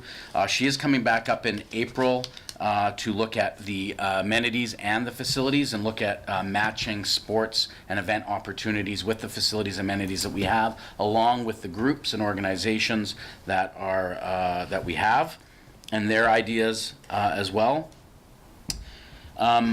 Before we move to Joyce, I guess there's 2 things I want to talk about. Hillary, so we did hire a new manager of visitor services. Unfortunately, she is under the weather. She wasn't able to make it today. But I assure you, the transition from Joyce as she looks to retire here in the next month and a bit, is in good hands. Hillary has worked with tourism for the last 2 visitor seasons, and she's excited to move forward. I think it's important to note that as when Spectra has come on, we haven't, I love using the word clunky. It's been very clunky in terms of this transition and focusing on and looking at what's been going on and happening, etc. Not in a negative way or a positive, it's just clunky in terms of just pulling all the pieces together. With that, we've made a decision at the beginning is to make sure that we're focusing on the visitor season and nothing really else. So we've sort of not stopped, but we've just sort of pressed pause on some of the activities that have traditionally happened to ensure that the transfer of knowledge and information from Joyce and her 7 and a bit years of knowledge at tourism and my 10 years ago all can be sort of funneled into Hillary as we move forward. Her head is exploding. It's like mind melt, yeah. So with that, I thought it'd be important that Joyce can sort of give an overview of where it stands at the visitor center and go from there. Joyce. Awesome. I'll just bring this. Well, good morning, everybody. Hi. Yeah, so for me, being part of Northern BC Tourism for such a long time and now Spectra venue management, I definitely have had my feet in 2 canoes for a little while, and this transition has been very interesting for me. Kind of putting it to bed, putting Northern BC Tourism pieces to bed, and then waking up the Spectra management definitely has been clunky in just a kind of a normal way. I couldn't expect it to run any smoother than it is, but it definitely has its challenges. The greatest thing is that, yes, we have hired on your behalf Hillary Gould, who is your new manager of visitor services, and I have the utmost confidence that Hillary is going to be able to take tourism and take it in the new direction. She's coming in with a whole bunch of great ideas. Working with Ryan over the past couple of months and for another month or so has just been a real treat. Yeah. You could have said experience. Sorry. It's been. Go right to pleasure. It's been really interesting. Along with hiring Hillary, we have also hired a project coordinator who is going to support Hillary through this visitor season and take care of some of the other very important activities that are necessary with running a visitor center and a tourism. So Hillary is going to be managing visitor services. Our project coordinator, Carly Patterson is the woman's name that's going to be doing that, is going to be doing the distribution of our visitor guides. 30,000 visitor guides were delivered just at the end of the year last year. So this is the time when we're getting all the requests to have them sent out. So Carly, we have streamlined our process, and Carly, that's one of her big projects right now, as well as already taking a look at the next visitor guide. So the 2019 visitor guide, we're already talking about it, and I know that you'll have great input in that. We applied for our Canada Summer Jobs grant, so we're still waiting to hear. They usually keep you waiting with bated breath right until the very end. But the grant has been applied for, and we have Hillary has hired 4 of the 5. I think 4 of the 5 necessary summer staff. We have 1 summer staff returning, which is always a real boon, running a visitor center, that you have 1 staff that has gone through a season before and can be that anchor for the new staff coming on. We've gotten ready, and we're in talks for making the presentations and welcoming the caravans. We've already got, I think, 12 caravans are booked and have booked presentations. So training the staff, both Hillary and Carly will be trained to go out to the RV parks and give those presentations. We are already in talks and well into preparing for the TVIC training, and TVIC is Tourism Visitor Information Counselor training, and that is the Destination BC certified training that all of our visitor counselors have to have. A couple of years ago, Tourism Dawson Creek spearheaded regional training.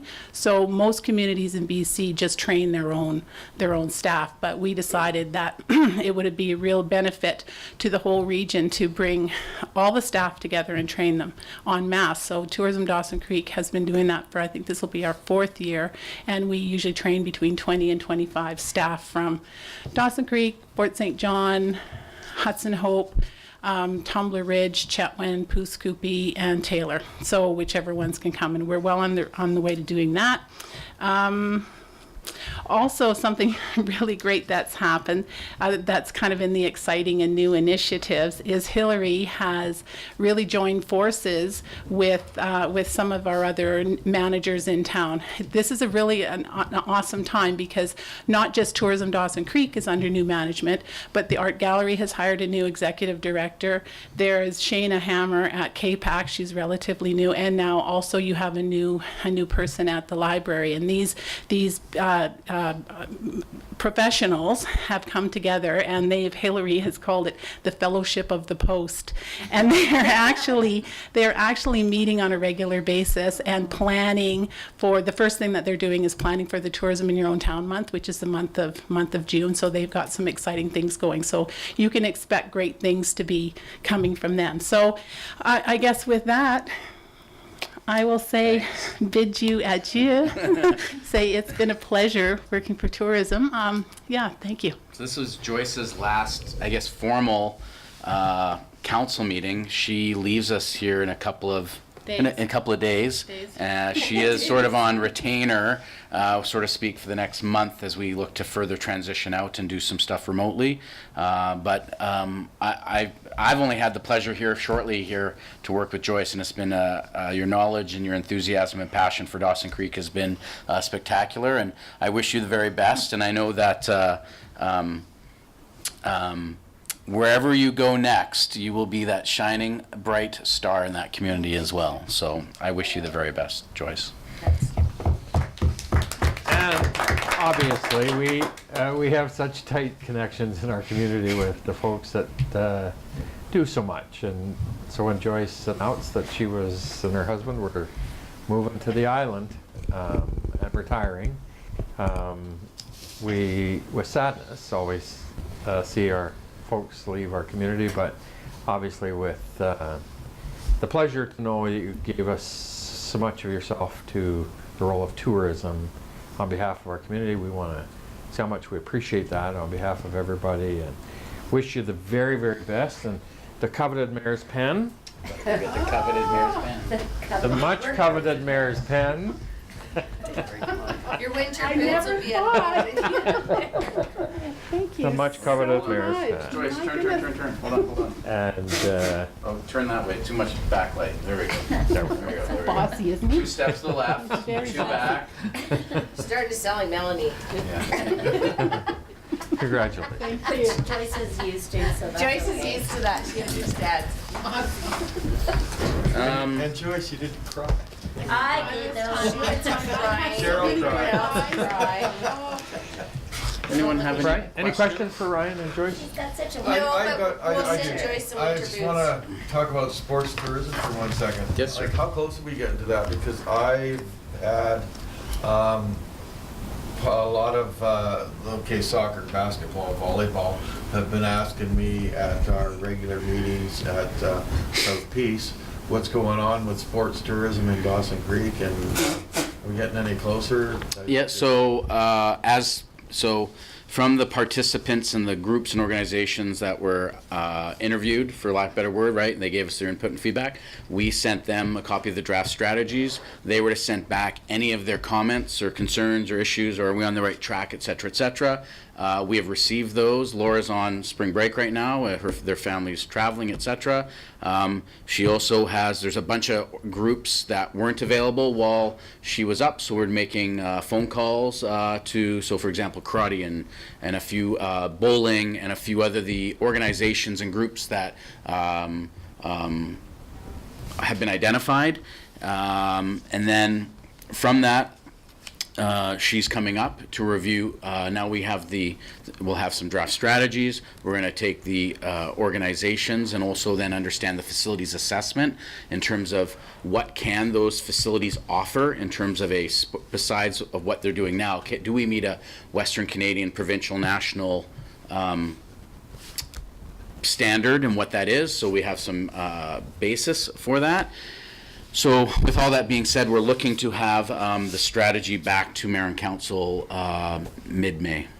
Okay, because it is council's seen how much travel costs are, and they've been helping out the sports teams in town recently with travel costs and stuff like that. So after talking to some of these groups, a lot of these people are saying, you know what, if we can actually start hosting tournaments in Dawson Creek, that'll save us from traveling to one event, which is it's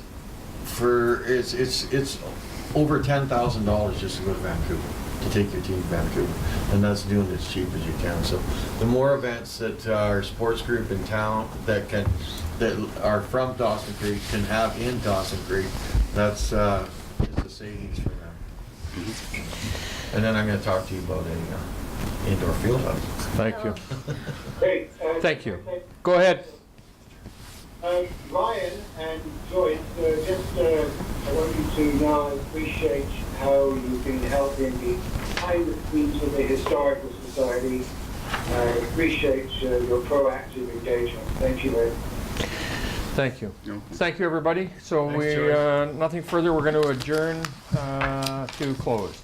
Councillor McFadden, Councillor Javetkov, all in favor? Thank you. Ryan, Joyce, thank you. Thank you. Thank you.